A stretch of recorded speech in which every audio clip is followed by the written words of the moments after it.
இன்னைக்கு ஒரு பரீட்சை. அதனால் நாங்கள் இன்னைக்கு பரீட்சை வச்சுருக்கீங்கன்னு சொல்லி ஒரு 15 புத்தகத்தை படிச்சுட்டு வந்து அதை ஒப்பிச்சு இந்த வகுப்புலேருந்து தப்பிச்சு உட்காந்துருக்க உங்களுக்கு இதை ஒரு வகுப்பாக மாற்றணும்னு நாங்கள் விரும்பலை.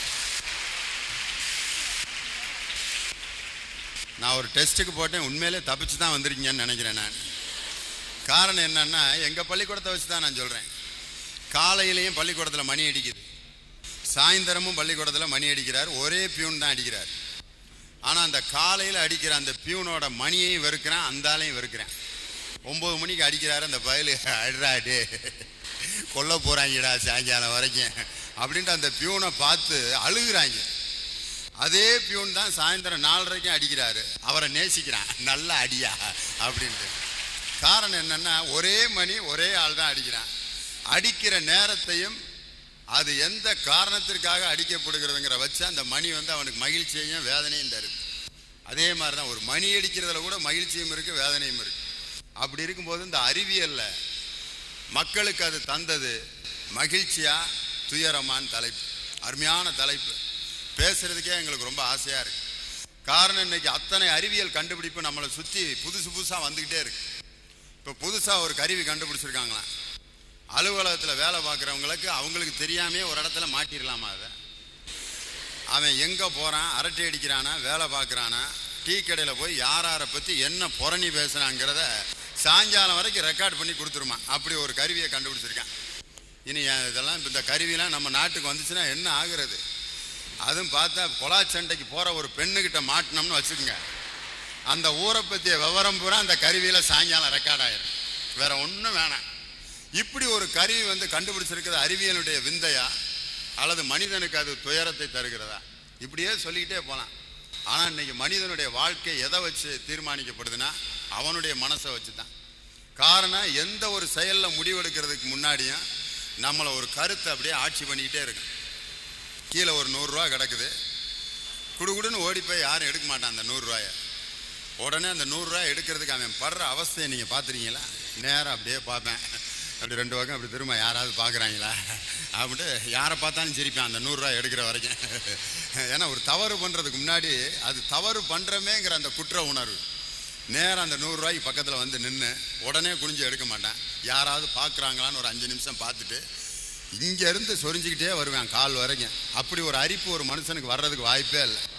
அவ்வளவு பெரிய எறும்பு கடிக்குமா, தோள்பட்டையிலேருந்து குதிங்கால் வரைக்கும், அது வரைக்கும் அப்படியே சொரிஞ்சிக்கிட்டே வந்து அந்த குதிங்கால்கிட்ட வந்து கை வந்தோன்னே அந்த 100 ரூபாய் எடுத்து அப்புறம் ஒரு சிரிப்பை விட்டு அப்படின்ட்டு அப்படியே அப்படி பாக்கெட்டில் வைப்பேன். அந்த நேரம் பார்த்து 2 பேர் ஒரு பெட்டி கடையிலேருந்து வருவேன், 100 ரூபாயா அப்படின்னா, பார்த்துட்டிங்களாடா, உலகமே பார்க்கலன்னு நான் நினச்சிக்கிட்டு இருக்கேன், இந்த 2 பேர் இப்படி பார்த்துட்டாங்களேன்ட்டு அந்த 100 ரூபாயை 3ஆக பிரித்து அப்புறம் பிரிச்சுட்டு போவேன்.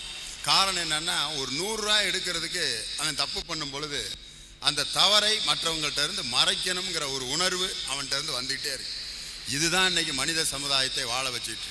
அதனால வந்து ஒரு மனிதனுக்கு வரக்கூடிய இன்பத்துக்கும் துன்பத்துக்கும் அவன் தான் காரணம். இதை வந்து சிக்மண்ட் ஃப்ராய்டுன்னு ஒருத்தர் வந்து அன்னைக்கு சொன்னார். அதை சொன்னா தான் இன்னைக்கு நம்ம மக்கள்லாம் கை தட்டுவாங்க. சிக்மண்ட் ஃப்ராய்டு, துன்பம் வந்து மனிதனுக்கு மற்றவர்களால் வருவதில்லை, அவனால் தான் வருகிறதுன்னு சொன்னா தான் ஐயா நல்லா பேசுறாரு, ஃப்ராய்டை பற்றிலாம் பேசுறாரு அப்படின்னா.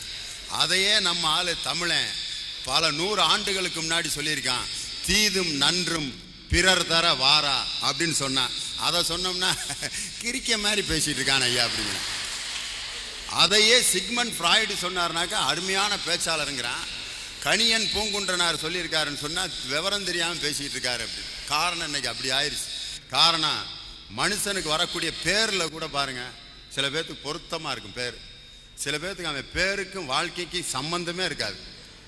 அழகு ராஜான்னு பேர் வைப்பான், நாய் துரத்திக்கிட்டே இருக்கான், அவனை என்னன்னே தெரில. ஊரில் இருக்க யாரையுமே பார்த்து குலைக்காது, அவனை பார்த்தோன்னா குலைக்கும், என்னன்னே தெரில. பார்த்தா அழகு ராஜான்னு பேர் வச்சு விட்ருப்பாங்க. பயமாக இருக்கேன், சின்ன பிள்ளைய பார்த்தா ஜன்னி வந்து சாகிற மாதிரி இருக்கும் அவனுடைய முகம். பேர் என்னையான்னு கேட்டால் அழகு ராஜா. இன்னொருத்தன் வீரமுத்துன்னு பேர் வைப்பான், டேன்னா 20 கிலோமீட்டர் ஓடிடுவேன். ஐயா பேர் என்ன? வீராசாமி.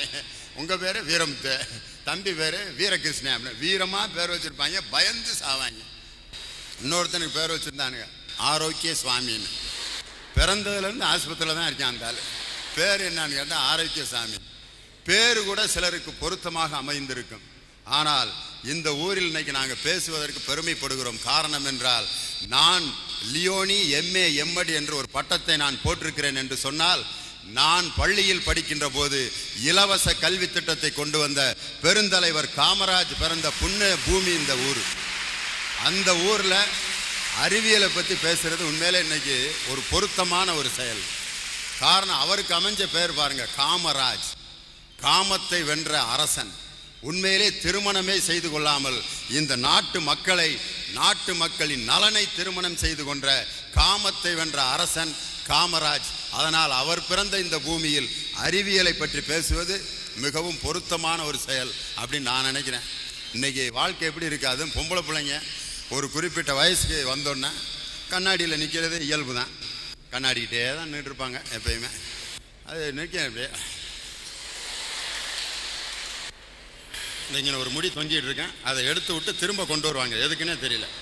அப்படி பின்னாடி தள்ளி விட திரும்ப காற்றுக்கு பறந்து அப்படி வரும். இதுவும் நல்லா தான் இருக்குது, அப்படியே இருக்கட்டும் அப்படின்ட்டு ஒரு பெண் ஆரம்பித்தது. இப்போ நாட்டில் என்ன ஆகி போச்சுன்னா, அந்த முடியை முன்னால் கொண்டு வரதுக்கு ஒரு இயக்கமே நடத்திக்கிட்டு இருக்காங்க.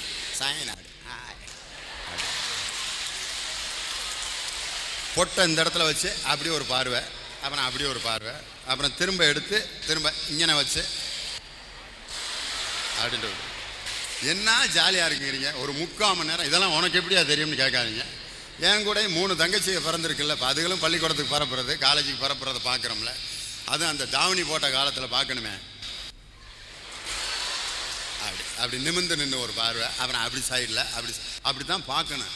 காரணம் என்னன்னா, அந்த வயதில் உடலில் இத்தனை மாறுதல்கள் ஏற்படுகிறதே, தன்னை பற்றிய ஒரு பிரமிப்பாகத்தான் அந்த கண்ணாடியின் முன்னால் நிற்கிறார்களே ஒழிய, அந்த கண்ணாடியின் முன்னால் நிற்பதில் எந்த விதமான தவறும் இல்லை.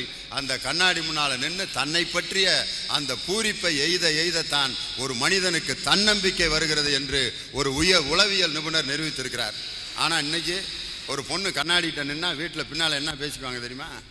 கண்ணாடிகிட்ட நின்ட்டால சீக்கிரம் யாராவது ஒருத்தன்ட்ட பிடிச்சி கொடுத்துட வேண்டியதுதான். அது என்ன மாடா பிடிச்சி கொடுக்கறதுக்கு? இப்படியா பேசுறது? கண்ணாடிகிட்ட நின்ட்டா உடனே பிடிச்சி கொடுத்துறதா?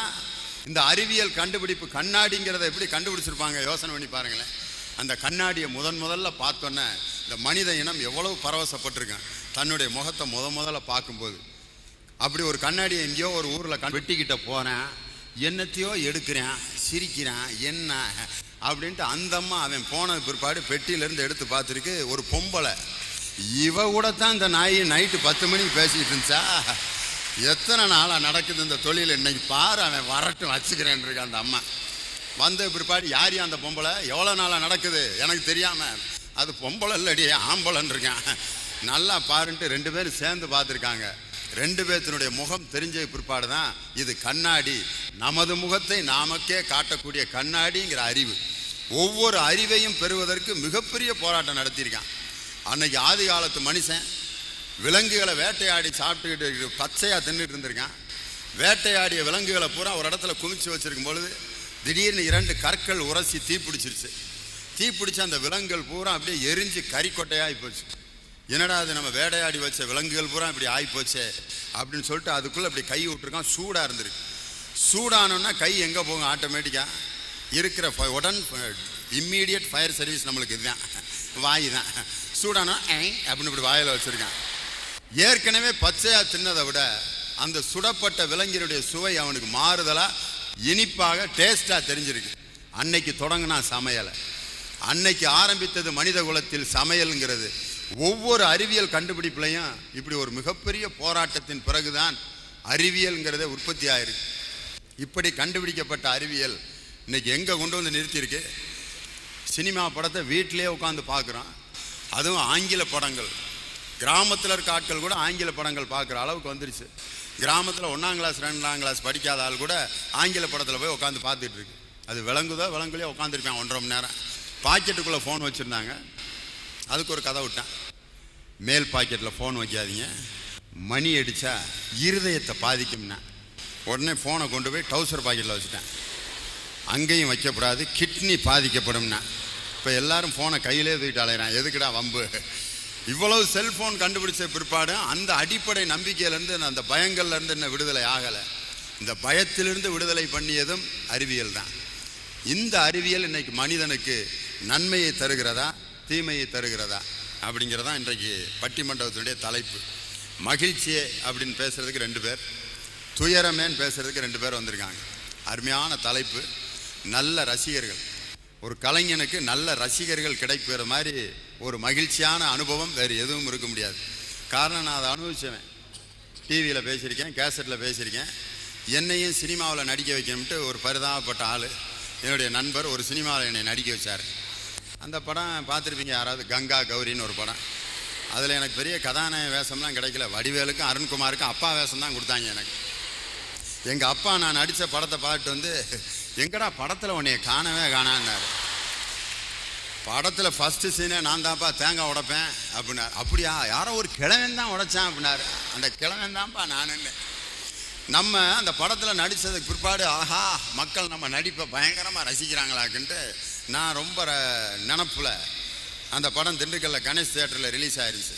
ஒரு செகண்ட் ஷோவுக்கு கையிலே கட்டிக்கிட்டு பனியனை போட்டு யாருக்கும் தெரியாமல் தலப்பா கட்டி அப்படி 1,000 ரூபா டிக்கெட்டில் உட்காந்துருக்கேன். மக்கள் நம்மை பற்றி என்ன நினைக்கிறார்கள், எனக்கு ஒரு அற்ப ஆசை. உட்காந்துருந்தேன், படம் போட்டாங்க. முதல் காட்சி வந்தோன்னே என் பக்கத்தில் இருக்க ஒரு ஆள் சொல்கிறேன், லியோனிக்கு இது தேவையில்லாத வேலைடான்னு. அப்போ ஓடினவன் தான் தியேட்டரை விட்டு. நம்ம நடத்துகிற காட்சிகள், நம்ம பேசுகிற கருத்துக்களை பூரா மக்கள் ரசிக்கிறாங்கங்கிற நினப்பில் ஒருத்தர் இருந்தான்னா அவனுக்கு அதுதான் கடைசி நிகழ்ச்சி. ஆனால் நாமும் ஏதோ பேசிகிட்டு இருக்கோம், அதில் எல்லாமே மக்களுக்கு பிடிக்குதா பிடிக்காது எதுங்கிறத அதை பார்த்து உடனே நிராகரிச்சுக்கிட்டே இருக்கணும். ஜனவரி 1ஆம் தேதி ஒரு சட்டை எடுத்து புதுசாக ஒரு சட்டை தைச்சு போட்டேன். கருப்பு சட்டையில் மஞ்சள் புள்ளி புள்ளியாக போட்டது. போட்டுட்டு காலையில் ஜனவரி 1 6 மணிக்கு பூசைக்கெலாம் போயிட்டு, கோயிலுக்கெல்லாம் போயிட்டு இப்படி வெளியில் வந்தோன்னே நம்ம சட்டையை பற்றி மக்கள் ரொம்ப பெருமையாக பேசுவாங்க. நிறைய பேர் எங்கே எடுத்தீங்கன்னு கேட்பாங்க. நான் நினப்பில் போட்டு வர்றேன். ஒரு கிழவி என்னை பார்த்துட்டு, லியோனி ஏன் இப்படி புலிவேஷம் போட்டுக்கிட்டு போகிறாருன்னு கலட்டி எரிஞ்சிட்டேன் அந்த சட்டையை. காரணம் என்னென்னா, மனிதன் இப்படி அனுபவங்களை பெறத்தான் தன்னுடைய வாழ்க்கையில் பல புதுமைகளை சாதிக்கிறான். அந்த அனுபவங்கிறது எப்படி வரும்? ஒரு செயலை செய்ய ஆரம்பித்து அதில் ஏற்படக்கூடிய தவறுகளை திருத்திக் கொள்வதில் தான் ஒரு மனிதன் முழுமை அடைகிறான். சைக்கிள் ஓட்ட பழகியிருப்பான். சைக்கிள் ஓட்ட ஏறி உட்கார்ந்தோன்னே யாராவது ஓட்டினதாக வரலாறு உண்டா? அல்லது சைக்கிள் ஓட்டுவது எப்படின்னு புஸ்தகத்தை வாசித்து சைக்கிள் ஓட்ட முடியுமா? சைக்கிள் ஓட்டுவது எப்படி அப்படின்னு ஒரு புஸ்தகத்தை வாசித்துட்டு, முதலில் சைக்கிளிலே அமர வேண்டும், பெடலை மிதிக்க வேண்டும், குறுக்கே யாராவது வந்தால் பிரேக்கை பிடிக்க வேண்டும், அதுவும் முடியவில்லை என்றால் மணியை அடிக்க வேண்டும், பிறகு நிப்பாட்டி விட்டு வீட்டுக்கு போக வேண்டும் அப்படின்னு சொல்லிட்டு வாசித்துட்டு சைக்கிள் ஓட்ட முடியுமா? சைக்கிளில் ஏறி உட்காந்து அந்த சைக்கிளை மிதிக்கும் போது தான் நம்மளுக்கு பல அனுபவம்லாம் வரும். எங்கிட்ட இழுக்கிற மாதிரி தெரியும். அப்போ யாராவது ஒரு ஆள் நம்மளுக்கு தேவைப்படுறான், ஏற்கனவே பழகினவன், அவன் பின்னால் பிடிச்சிக்கிருவான். நேராக பார்த்து ஓட்டுறான், ஓட்டுறேன், பிடிச்சிக்கடா விட்டுறாதா, பிடிச்சிக்கிறேன்டா பிடிச்சிக்கிறேன், விட்டுறாதரா, அட இல்லைடா பயப்படாதரா, நெளிக்காத, அங்கிட்டு திருப்பாத இங்கிட்டு திருப்பாதன்னு அவன் பலவிதமான அறிவுறுத்தல்கள்லாம் சொன்ன பிற்பாடு 3 நாள் 4 நாள் ஆனோன்னே அந்த சைக்கிளை பேலன்ஸ் பண்ணக்கூடிய திறமை நமக்கு வந்துடும். உடனே பின்னால் பிடிச்சிட்டு ஒடியாடுறவன் கொஞ்சம் நேரம் கழித்து அப்படியே விட்டுட்டு நின்றுட்டான். அவன் நல்லா ஓட்டிக்கிட்டு இருக்கான். கொஞ்சம் நேரம் கழித்து இப்படி பின்னால் திரும்பி பார்த்தான், அவன் இல்லை. அடுத்த நிமிஷம் பாருங்கள், சாக்கடையில் விழுந்து கிடக்கிறான். அவன் பின்னால் பிடிச்சிக்கிட்டு இருக்காங்கிற ஒரு நம்பிக்கை இருக்கிற வரைக்கும் அவனால் சைக்கிள் ஓட்ட முடிந்தது. ஆனால் அவன் இல்லைன்னு தெரிஞ்சோன்னே அந்த சைக்கிளோடு அவன் கீழே விழுகிறான். மனிதனுக்கு மிகப்பெரிய அச்சாரம், வாழ்க்கைக்கு ஆதாரமாக இருப்பது என்ற என்னன்னா அந்த நம்பிக்கை. அந்த நம்பிக்கையை இந்த அறிவியல் கொடுத்திருக்கிறதா அல்லது நம்பிக்கையை வீணடித்திருக்கிறதா? அருமையான தலைப்பு. அறிவியல் மக்களுக்கு தந்தது மகிழ்ச்சியே அப்படிங்கிற அணியினுடைய தலைவராக வந்திருப்பவர் என் கூட 4 முறை வெளிநாடுகளுக்கு வந்திருக்காரு. இலங்கை, லண்டன், நியூசிலாந்து, குவைத், இந்த 4 நாடுகளில் நடைபெற்ற தமிழ் சங்க நிகழ்ச்சிகளில் என்னோடு பங்கேற்ற பெருமைக்குரியவர். இந்த நாடுகளுக்கெல்லாம் நாங்கள் போயிட்டு வந்தோம்னு ஊரில் சொன்னால் நம்ப மாட்டேங்கிறாங்க. சும்மா விருதுநகருக்கு போயிட்டு வந்து லண்டன்னு பீலா விட்றாங்கடா அப்படின்னு சொல்கிறான். நான் சொன்னேன், சத்தியமாக லண்டன் போனேன், இங்கே பார் ஃபோட்டோ லண்டனில் எடுத்தது, இது மாதிரி உனக்கு நான் எத்தனை எடுக்கிறது, நான் எடுத்து காட்டவா அப்படிங்கிறேன். நான் போகலடா விட்றா அப்படின்னு சொல்லிட்டேன். அந்த மாதிரி என்னோடு பல நாடுகளுக்கு வந்து நல்ல கருத்துக்களையும் நகைச்சுவையையும் திறம்பட வழங்குவதில் தனக்கே உரிய பாணியை பெற்ற ஒரு அற்புதமான பேச்சாளர் அவர்தான் பெரும் புலவர் பால்ராஜ். மகிழ்ச்சியே அப்படிங்கிற அணியினுடைய தலைவர். துயரத்துக்கு தலைவராக வந்திருக்கார் ஒருத்தர். அறிவியல் மக்களுக்கு தந்தது துயரமே அப்படிங்கிற அணியினுடைய தலைவர். நாங்கள்லாம் வெளிநாடுகளுக்கு போகிறதுக்கு முன்னாடி பல வெளிநாடுகளுக்கு போயிட்டு வந்தவர். நான் கல்லூரியில் படிச்சுக்கிட்டு இருந்த காலத்திலே மலேசியா, சிங்கப்பூர், இந்தோனேசியா, இலங்கையில் யாழ்ப்பாணத்தில் போய் பட்டிமன்றம் நடத்தின பெருமைக்குரியவர். ஆனால் வெளியே தெரியாமல் போயிடுச்சு. யாழ்ப்பாணத்தில் போய் பட்டிமன்றம் நடத்தியிருக்கார். நாங்கள்லாம் இன்றைக்கி யாழ்ப்பாணத்தில் போய் பட்டிமன்றம் நடத்த முடியுமா? அங்கே நடத்தினா எனக்கு அதுதான் கடைசி நிகழ்ச்சியாக இருக்குது. ஏன்னா அங்கே எல்லாம் சண்டை போட்டுக்கிட்டு உயிருக்கு போராடிக்கிட்டு இருக்கிற நேரத்தில் போய் அன்பார்ந்த அப்படின்னோம்னா தும்முன்னு ஒரு சத்தம் கேட்கும். அவ்வளோதான், வீட்டுக்கு செய்தி தான் வந்து சேரும். ஐயா நிகழ்ச்சி மிக சிறப்பாக நடந்தது, ஆனால் ஐயா இங்கே இல்லை அப்படின்றாங்க. ஆனால் அந்த ஊர்லேயே போய் பட்டிமன்றத்தை வெற்றிகரமாக நடத்திய பெருமைக்குரியவர். அழகாக பாடுவார். லேட்டஸ்ட் சாங் வரைக்கும் பாடக்கூடிய மிகப்பெரிய ஆற்றல் வாய்ந்தவர். பாடி பாடி பேசக்கூடிய குறிப்பிடத்தக்க பேச்சாளர்கள் அவரும் ஒருத்தர். அவர்தான் புதுக்கோட்டையிலிருந்து வந்திருக்கும் பெரும் புலவர் அரங்க நெடுமாறன் வந்திருக்கார். அடுத்து மகிழ்ச்சி அப்படிங்கிற அணியில் பேசுவதற்கு தமிழ்நாடு முற்போக்கு எழுத்தாளர் சங்கத்தினுடைய மாநில துணை செயலாளர்களில் ஒருவர். அவர்தான் மதுரையைச் சேர்ந்த மதுக்கூர் ராமலிங்கம் மகிழ்வே என்ற அணியை பேச வந்திருக்கின்றார். துயரமே அப்படிங்கிற அணியில் பேசுவதற்கு திண்டுக்கல்ல ஒரு மேடையில் இன்னொரு நடுவருடைய பட்டிமன்றத்தில் அவர் பேசிக்கிட்டு இருந்த காட்சியை பார்த்துட்டு அவருடைய நகைச்சுவையையும் நல்ல பேசக்கூடிய ஆற்றலையும் பார்த்து நான் அவருக்கு ரசிகராக மாறிட்டேன். அவரையும் நமது அணியிலே பயன்படுத்தினால் என்ன என்று சொல்லி முதலில் அவருக்கு கொடுத்த வாய்ப்பு தீபாவளி அன்னைக்கு சென்னை தொலைக்காட்சியில் நடந்த பணமா படிப்பாங்கிற பட்டிமன்றத்தில் பணமேங்கிற அணியில் பேசி மிகப்பெரிய வரவேற்பை பெற்றவர். ரொம்ப அருமையாக நம்ம மதுரை மாவட்டத்தினுடைய தமிழ் அப்படியே அற்புதமாக அவர்கிட்ட கொஞ்சம் விளையாடும். காரணம், மதுரை மாவட்டத்தினுடைய தமிழ் அது ஒரு நூதனமான தமிழ். நிகழ்காலம், இறந்த காலம், எதிர்காலம், இந்த 3 காலத்தில் இல்லாத ஒரு காலத்தில் பேசுவான். நம்பால் என்னடா போனியா, அதுதான் போவோம்ல அப்படிமே. இந்த போவோம்லங்கிறதுக்கு அவன் போய்கிட்டு இருக்கானா, போயிட்டானா, இல்லை போக போகிறானா, போக மாட்டானா கண்டே பிடிக்க முடியாது. எங்கடா போயிட்டு வர்ற, அதான் வருவோம்ல அப்படிமே. வர்றது தெரியுது, எங்கே போயிட்டு வர்ற, அதான் சொல்லுவோம்ல அப்படிமே. என்னடா பேசுகிற, பேசுவோம்ல அப்படின்னா போடா நீ முதல்ல போடா இங்கேருந்து அப்படின்னு அவங்க அப்பா கையெடுத்து கும்பிட்டார். அப்படி நம்ம மதுரை மாவட்டத்தினுடைய அற்புதமான தமிழ். உண்மையிலே இந்த மதுரை மாவட்டத்தினுடைய தமிழ் உலகத்தை வென்ற தமிழ் அப்படிங்கிறதுக்கு எடுத்துக்காட்டு வேறு ஒன்றும் இல்லை. அது ஏன்னா வஞ்சகம் இல்லாத ஒரு தமிழ். அப்படிப்பட்ட தமிழை பேசுவார், நகைச்சுவையாக பேசுவார், சிந்தனைகளை அப்படியே சிதற விடுவார். அவர்தான் உத்தமபாளையம் கலைக்கல்லூரியிலே தமிழ் பேராசிரியராக பணியாற்றி கொண்டிருக்கும் அன்பு தம்பி பேராசிரியர் முருகன். துயரமே அப்படிங்கிற அணியில் பேச வந்திருக்கார். நல்ல பேச்சாளர்கள், நல்ல ரசிகர்கள். உங்களுக்கு இன்றைக்கி பேரண்ட்ஸை சந்திக்கிற நாளாம். அதனால் நீங்கள் இடையில யாராவது வந்துட்டாங்கன்ட்டு எந்திரிச்சு போகிறதா இருந்தால் தயவுசெய்து தனித்தனியாக போங்க. ஏன்னா நம்ம ஊரில் அப்படி சொல்ல முடியாது. ஒருத்தர் போனால் பின்னாடியே ஒரு 20 பேர் போவாங்க. எதுக்குன்னே கண்டுபிடிக்க முடியல. ஒரு ஊரில் ஒருத்தன் ஒடியாந்தான், ஓடுறாங்க ஓடுறாங்க ஓடுறாங்கன்ட்டு பின்னாடி 20 பேர் ஓடுறாங்க ஓடுறாங்கன்ட்டு 50 60 70 பேர் ஆகிட்டான். எதுக்கு ஓடுறேன்னு தெரியாமல் 70 பேர் ஓடிக்கிட்டே இருக்காங்க அந்த ஊரில். ஒருத்தன் நடுவில் இருக்கவனை கூப்பிட்டான், எங்கடா ஓடுற, எல்லாம் ஓடுறாங்க நானும் ஓடினேன்னா. முன்னால் இருக்கவனை பிடிச்சி, டே எதுக்குடா ஓடுற, ரொம்ப அர்ஜென்ட்டாக இருந்துச்சு இடம் தேடி ஓடினேன். 79 பேர் எதுக்கு பின்னால் ஓடியாடுறாங்கன்னு தெரியல, ஒருவேளை தப்பு பண்ணிட்டோமோன்னு எனக்கே பயம் நான் ஓடிக்கிட்டு இருக்கேன். விட்டுருந்தா பக்கத்து ஊருக்கு போயிருப்பேன் போல இருக்காங்க. யாரோ ஒருத்தன் சிந்திச்சு எதுக்குடா ஓடுறோம்னு கேட்ட போய் தான் அந்த ஓட்டம் நின்னது. அதனால் அப்படி கூட்டம் கூட்டமாக எந்திரிச்சு போயிடாதீங்க. கண்டிப்பாக உங்கள் பேரண்ட்ஸ்லாம் சந்திக்க வர்றதுக்கு முன்னாடியே நாங்கள் முடித்து உங்களுக்கு அப்படி ஒரு நெருக்கடியை தரமாட்டோம் என்ற உத்தரவாதத்தை முதலிலே நான் சொல்லி, நல்ல ரசிகர்களை தந்த இந்த கல்லூரியுடைய நிர்வாக குழுவிற்கும், முதல்வர் அவர்களுக்கும், நாட்டு நலப்பணி திட்டத்தை சேர்ந்தவர்களுக்கும், எங்கள் உயிரினும் மேலான மாணவ செல்வங்களுக்கும் என்னுடைய நன்றியை சொல்லி இந்த பட்டிமன்றத்தினுடைய விவாதம் இப்பொழுது தொடங்க இருக்கிறது. அறிவியல் மக்களுக்கு தந்தது மகிழ்வே அப்படிங்கிற அணியினுடைய தலைவர் பெரும் புலவர் பால்ராஜ் இப்பொழுது தன்னுடைய விவாதங்களை வழங்க வருகிறார். வாங்க பால்ராஜ் அவர்களே. இன்னரும் தமிழ்நாட்டின் கண் எல்லோரும் கல்வி கற்று பன்னரும் கலை ஞானத்தால் பராக்கிரமத்தால் அன்பால் உன்னத இமயம் போல் ஓங்கிடும் கீர்த்தி எய்தி இன்புற்றார் என மற்றோர் இயம்ப கேட்டிடல் என்னாலோ. தமிழ்நாட்டில் இருக்கக்கூடிய பட்டிமன்ற நடுவர்களிலேயே மிகவும் இளமையான, அழகான, அறிவான நடுவர் அவர்களே, இன்னொரு முறை சொல்லுங்க. மைக்கிலையாவது கேட்டுக்கிறோம் இந்த மாதிரி சமாச்சாரங்களை. யார் சொல்கிறா நம்மளை? ஆனால் இதை நான் டிவியில் சொல்லி சொல்லி அந்த விளம்பரத்தையும் எடுத்துக்கிட்டாங்க.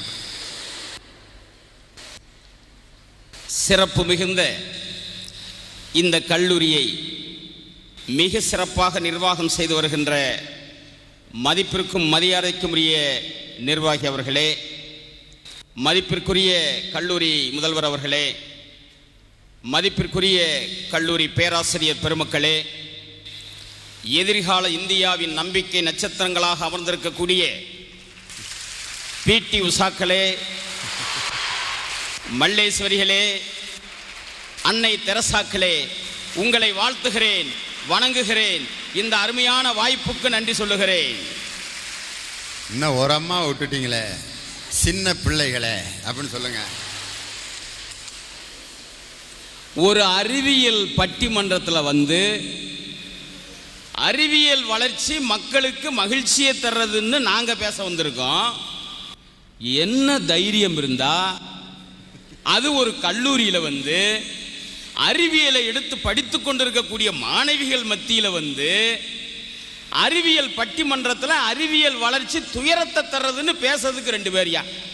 இதை விட எந்த கொடுமை? நடுவர் அவர்களே, இவங்களை பார்த்த உடனே எனக்கு ஒரு பாட்டு ஞாபகம் வருது. நன்றி கெட்ட மாந்தரடா நான் அறிந்த பாடமடா. நன்றி கெட்ட மக்கள். நான் கேட்கிறேன், இந்த புதுக்கோட்டையிலிருந்து வந்திருக்காரே சில்க் வேட்டி சில்க் ஜிப்பா அண்ணே, புதுக்கோட்டையிலிருந்து காலையில் எப்படி வந்தீங்க விருதுநகருக்கு? என்ன கட்டு சோறை கட்டிக்கிட்டு நடராஜா பஸ் சர்வீஸ்ல வந்தீங்க? வந்திருந்தா இன்னைக்கு பட்டிமன்றம் நடக்குமா? 3 மாசம் ஆகும் இந்த தொந்தியை தூக்கி நடக்கணும்னா. ஆமா, இன்னைக்கு நிகழ்ச்சினாக்க எப்படியும் 11ஆம் தேதி புறப்பட்டா தான் 24ஆம் தேதி விருதுநகர் வந்து சேர முடியும். அப்படியா வந்தீங்க? இந்த உத்தமபாளையம் கோம்பக்காட்டுல இருந்து வந்திருக்காரு பேராசிரியர். இவர் எப்படி வந்தாரு? என்ன அறிவியல் வளர்ச்சி? ஒரு 1.5 மணி நேரம் 2 மணி நேரத்துக்குள்ள பறந்து வந்துட்டோம்ல. விடுங்க, இந்த மைக்கு வேலை செய்யலன்னு வச்சுக்கோங்க, இந்த மின்சாரம் வேலை செய்யல, ஏதாவது நடக்குமா? வர்றதுக்கு முன்னாடி அண்ணன் பட்டு வேஷ்டி பட்டு சிக்காவை போட்டு அந்த பவுடரை போட்டு ஜிகுனாலாம் போட்டிருக்காரு பாருங்க. நீங்க ஒரே 1 நிமிடம் கரண்ட் ஆஃப் ஆயிடுச்சு, போச்சுரா ஆஃப் பண்ணிட்டாங்களா? அந்த 1 நொடி உங்களால அறிவியல் வளர்ச்சி அனுபவிக்காம இருக்க முடியல, அது போய் துயரம் பேச வந்திருக்கீங்களே. நடுவர் அவர்களே, ஒரு அறிவியல் வளர்ச்சி எவ்வளவு மகிழ்ச்சியானதுங்கிறதுக்கு நம்ம இந்திய சரித்திரத்தில் ஒரு ஆதாரம். கடந்த ஒரு 2-3 மாதங்களுக்கு முன்னாடி அமெரிக்க அதிபர் பில் கிளின்டன் இந்தியாவுக்கு வந்திருந்தார். இந்தியாவில் இருக்கக்கூடிய பெரிய பெரிய பணக்காரர்கள் எல்லாம் அவரை சந்திக்க அப்பாயின்மெண்ட் கேட்டு சந்திச்சு உரையாடினாங்க. ஆனா கிளின்டனுக்கு பெரிய பெரிய பணக்காரர்களை சந்தித்ததில் மகிழ்ச்சி இல்லை. கிளின்டன் என்ன சொன்னார் தெரியுமா? நான் இந்தியாவில் ஒரு அற்புதமான மனிதரை சந்திக்க வேண்டும், அவரிடத்தில் சந்திப்பதற்கு எனக்கு அனுமதி வாங்கி தாருங்கள் என்று சொன்னார். யார் தெரியுமா அவர்? இந்தியாவினுடைய பெருமையை, இந்திய விஞ்ஞானத்தினுடைய பெருமையை உலகத்திற்கே தலை நிமிர்ந்து காட்டிக் கொண்டிருக்கக்கூடிய அப்துல் கலாம் என்பதை நீங்கள் மறந்துவிடக் கூடாது. ஒரு அறிவியல் மேதையை சந்திப்பதிலே மிகப்பெரிய மகிழ்ச்சி என்று சொன்னார். அறிவியல் வளர்ச்சி எவ்வளவு மகிழ்ச்சியானது என்பதை புரிந்து கொள்ள வேண்டும். நடுவர் அவர்களே, ஒரு செய்தி ஒன்ன புரிஞ்சுக்கணும்யா. புரிந்து கொண்டால் அது மகிழ்ச்சி. அறிவியலை புரிஞ்சுக்கணும். இலக்கியத்திலிருந்து ஒரு செய்தி சொல்றேன். ஒரு புலவர் புது பாட்டு எழுதிட்டானா. யார? நம்ம நெடுமாற என்னை மாதிரி. போட்டோ வேகமா எடுங்க ஐயா. ஏன்னா நான் போட்டோ எடுக்கும்போது கவனிக்கலை, இந்த பேச்சில் இருந்தேன்னா போட்டோ எடுக்கும்போது கவனமாக இருக்க வேண்டியதாகி போகுது. கையை நீட்டி பேசிட்டு இருக்கும்போது ஒருத்தர் போட்டோ எடுத்துட்டார். வீட்டுக்கு அனுப்ப எங்கள் வீட்டுக்காரம்மா பார்த்து, ஊருக்கு போய் இந்த வேலையை செஞ்சிட்டு இருக்க, அதனால் ஃபோட்டோ எடுக்கும்போது ரொம்ப கவனமாகிடுது, டிஸ்டர்ப் ஆகிடுது. சரி விடுங்க. அவர் அன்னை மாதிரி ஒரு புலவர் புது பாட்டை எழுதிட்டு ஒரு மன்னர்கிட்ட போயிருக்கார். மன்னா, இது வரைக்கும் யாருமே எழுதாத புது பாடல்கள் எழுதிட்டு போயிருக்கேன்னு உள்ளே போனார். போகும்போது அரசருக்கு பக்கத்தில் ஒருத்தர் உட்கார வச்சிருந்தார். அவரும் ஒரு புலவர், ஆனால் அவருக்கு கண்ணு தெரியாது. அவர் தான் மாம்பழக்கவி சிங்க நாவலர், நீங்கள் படிச்சிருப்பீங்க. கண்ணு தெரியாத ஒரு புலவர் இருக்கிறாருன்னு இந்த புலவர் பார்த்த உடனே என்ன சொன்னார்? வந்த உடனே, அரசே, இந்த அவை மங்களகரமாக இல்லை என்று சொன்னார். ஏன் சொன்னார்னு தெரியும். ஒரு குருடரை உமக்கு சமமான அந்தஸ்தில் உட்கார வைத்திருக்கிறீர்களே என்பதை நாசுக்காக இந்த அவை மங்களகரமாக இல்லை என்று சொன்னார். மாம்பழக்கவி அதை அப்படியே கேட்டுக்கிட்டார். சரிப்பா, புது பாட்டு எழுதிட்டு வந்திருக்கீங்களே, படிங்க. புது பாட்டை படித்தார். நிறைய பாடல்கள் படித்து முடிச்ச உடனே அவையில் இருந்தவர்கள் எல்லாம் கைதட்டி ஆரவாரம் செய்தார்கள். உடனே அந்த புலவர் மாம்பழக்கவி, மன்னா, இவர் எழுதினதெல்லாம் பழைய பாட்டு, ஒன்று கூட புது பாட்டு இல்லைன்னாரு. எப்படிங்க சொல்றீங்க? அந்த பாட்டெல்லாம் நான் திருப்பி சொல்லவா அப்படின்னு சொல்லி அவர் என்னென்ன பாட்டு சொன்னாரோ அந்தந்த பாட்டை ஒரு வரி மாறாம சொல்லிட்டார். மன்னனுக்கு கோபம் வந்துருச்சு. ஏயா, பழைய பாட்டை எடுத்துட்டு வந்துட்டு நீ புது பாட்டுன்னு சொல்றவனா அப்படின்னு சொல்லி அந்த புலவருக்கு தண்டனை கொடுக்க எண்ணினார். அப்பதான் மாம்பழக்கவி சொன்னார், மன்னா, அவசரப்பட்டு விடாதீர்கள். அவர் எழுதினது புதுப்பாட்டு தான், புதுப்பாட்டு தான். ஆனா வந்தவுடனே ஒரு வார்த்தை சொன்னார். இந்த அவை மங்களகரமாக இல்லை என்று சொன்னார். எதை வச்சு? எனக்கு கண்ணு தெரியாதது வச்சு சொன்னாரு.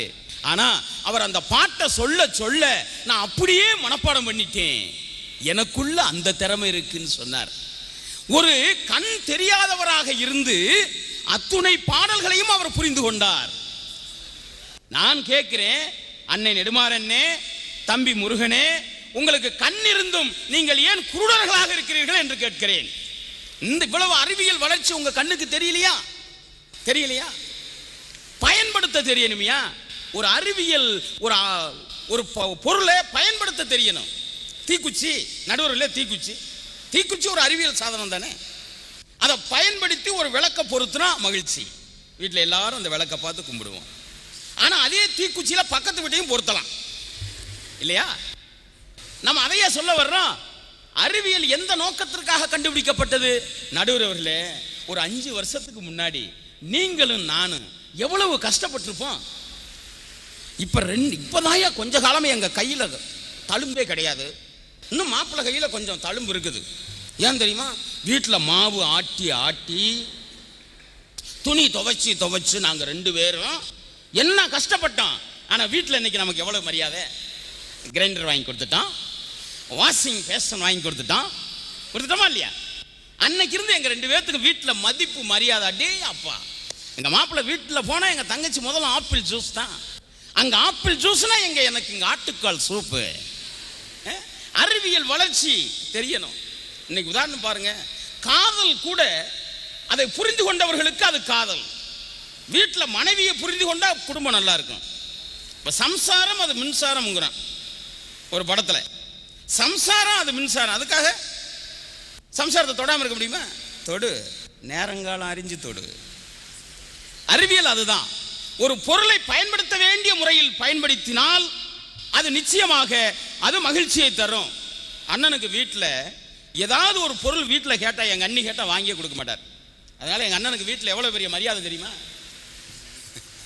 எப்படி தெரியுங்களா? என்ன மரியாதை சொல்லுங்க. நான் ஒரு நாள் அவர் வீட்டுக்கு போயிருந்தேன். உட்காந்து சாப்பிட்டு இருந்தாரு.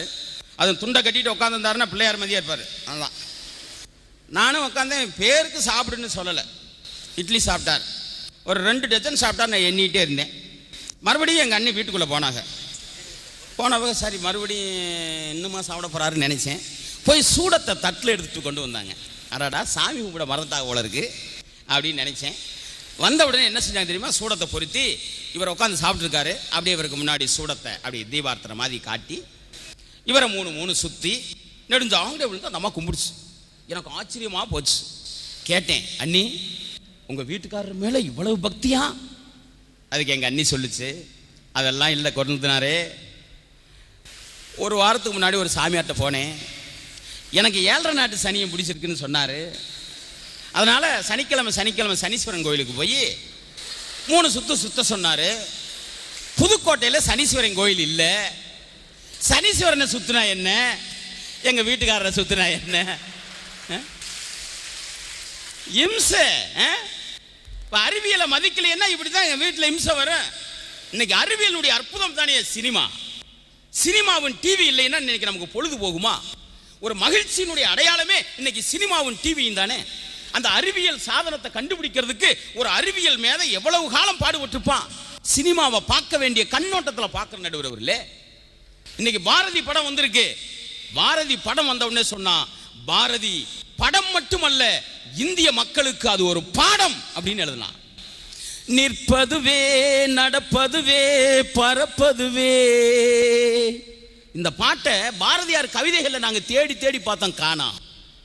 பாரதியார் இப்படி ஒரு பாட்டு எழுதியிருக்காரான்னு சொல்லி பாரதிங்கிற படம் வந்த பிறகுதான் தெரிஞ்சது நடுவரவர்ல. பொற்காலத்தை போய் பாரியா, அஞ்சலியை போய் பாரு. காதல் கோட்டையில பெண்கள் கூடவே பேச ஆரம்பிச்சிட்டாங்க தெரியுமா? காதல் கோட்டை படம் பார்த்துருப்பீங்கல்ல, அஜித் தேவயானி. தேவயானி தேடி வருவா, அதான் ஒருத்தர் பார்க்காம லவ். ஆட்டோக்காரன் ஆட்டோவில் தான் உட்காந்துருப்பான். அந்த அம்மா எத்தனை தடவை அந்த படத்தை பார்த்துச்சோ தெரியல.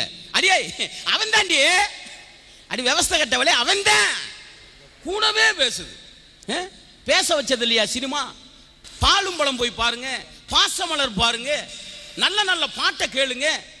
சினிமா நல்ல தேசபக்தி படங்கள் பார்க்கணும்னு சொன்னா அக்காலத்துல வீரபாண்டிய கட்டபொம்மனும் கப்பலோட்டிய தமிழன் மட்டுமா? இன்னைக்கு ரோஜாவை போய் பாருங்க, சிறைச்சாலையை போய் பாருங்க, நண்பர்களா சேர்ந்து பார்க்கணுமா ஃப்ரெண்ட்ஸை பாருங்க. எப்படிப்பட்ட படம்! படத்துல ஒரு பாட்டு வந்த உடனே கருப்பா இருக்கிறவங்களுக்கெல்லாம் சந்தோஷம் வந்துருச்சு ஐயா. நானும் எங்க மாப்பிள்ளைல எவ்வளவு வருத்தப்பட்டேன் தெரியுமா? கருப்பா வரந்துட்டமே. கருப்பு தான் எனக்கு பிடிச்ச கலரு, உன் கண்ணு ரெண்டு என்ன மயக்கும் 1000 வாட்ஸ் பவரு, கருப்பு தான் எனக்கு பிடிச்ச கலரு. அடே அப்பா, பாட்டை இப்படி கேட்கணும். ஒரு தடவை நம்முடைய முன்னாள் ஜனாதிபதி ராதாகிருஷ்ணன் லண்டனுக்கு போயிருந்தார். வெள்ளைக்காரன் அவரை பார்த்து கேலி பேசினான். யோ, நாங்களாம் வெள்ளைக்காரன் வெள்ளை வெள்ளையர்னு இருக்கிறோம், நீக்ரோவை பாருங்க கண்ணங்கரையர்னு இருக்கான். ஆனா நீங்க வெள்ளையிலையும் சேர்த்தி இல்லை, கருப்புலையும் சேர்த்தி இல்லை, ரெண்டும் கெட்டான் கலருனாரு. ராதாகிருஷ்ணன் எப்படிப்பட்ட மேத உடனே சொன்னாரு, யோ அவசரப்படாதே, கடவுள் ஒரு ரொட்டிக்காரனியா. முதல்ல ஒரு ரொட்டி சுட்டாரு. எப்படி சுட்டார் தெரியுமா? வெந்தும் வேகாம வெள்ளை வெளேர்னு சுட்டாரு. அதுதான்டா நீங்க என்னாரு. என்ன அர்த்தம்? நீங்க வேகாத பையன், அறவேக்காட்டு பையன்னு அர்த்தம். அது அவனுக்கு புரியல. சூப்பர்ண்ண. அடுத்து ஒரு ரொட்டி சுட்டாரு, திருப்பி திருப்பி சுட்டாலு கருகி போச்சு. அதுதான் நீக்ரோ. ஆனா நாங்க இந்தியர்கள் பதமாக சுடப்பட்ட ரொட்டி, நாங்க அப்படித்தாண்டா இருப்போம். சினிமாவை அப்படி பார்க்கணும். கிராபிக்ஸ் வந்துருச்சுல்ல, முந்தெல்லாம் இருந்துச்சா?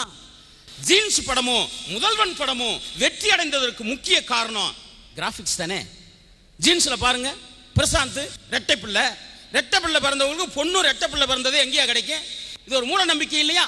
மூட நம்பிக்கை ஒழிக்கணும்னு சொல்லி அந்த பாட்டுக்கு கிராபிக்ஸ் பயன்படுத்தினார் சங்கர். கண்ணோடு காண்பதெல்லாம் தலைவா கண்களுக்கு சொந்தமில்லை, கண்களுக்கு சொந்தமில்லை, கண்ணோடு மணியானாய் அதனால் கண்ணை விட்டு பிரிவதில்லை, நீ என்னை விட்டு பிரிவதில்லை. அந்த பாட்டுக்கு ஆடாத ஆள் உண்டா? சினிமாவை அப்படி பார்க்கணும். பாட்டு எத்தனை பாட்டியா? ஒரு பாட்டை கேட்கணும்னா பாட்டை கேட்கணும், ரசிக்கணும். ஆனா அன்னை மாதிரி ஒரு ஆள் ஒரு பாட்டை கேட்டு சீரழிஞ்சு போயிட்டேன். அது என்னன்னு கேட்குறீங்களா? எட்டுப்பட்டி ராசான்னு ஒரு படத்தில் பாட்டு கேட்டிருப்பீங்களா? குஷ்பு நெப்போலியன். குஷ்பு பாட்டு பாடும். 6 மணிக்கு விளக்கு வச்சா வீட்டுக்கு வந்துடணும். இவர் சரிங்க. 7 மணிக்கு குளிக்க வச்சு முதுகு தேய்ச்சிடணும். சரிங்க. இப்படியே பட்டியல் போட்டே போவேன். அந்த பாட்டில் ஒரு வரி வரும், அடுப்பு பக்கம் அப்பப்ப வந்து இடுப்ப கிள்ளிடணும். எங்கள் ஊரில் இந்த படத்தை பார்த்த ஜோரில் ஒருத்தன் வீட்டுக்கு போனேன். வீட்டுக்காரம்மா சமையல் கட்டில் சமைச்சிட்டு இருக்கேன்.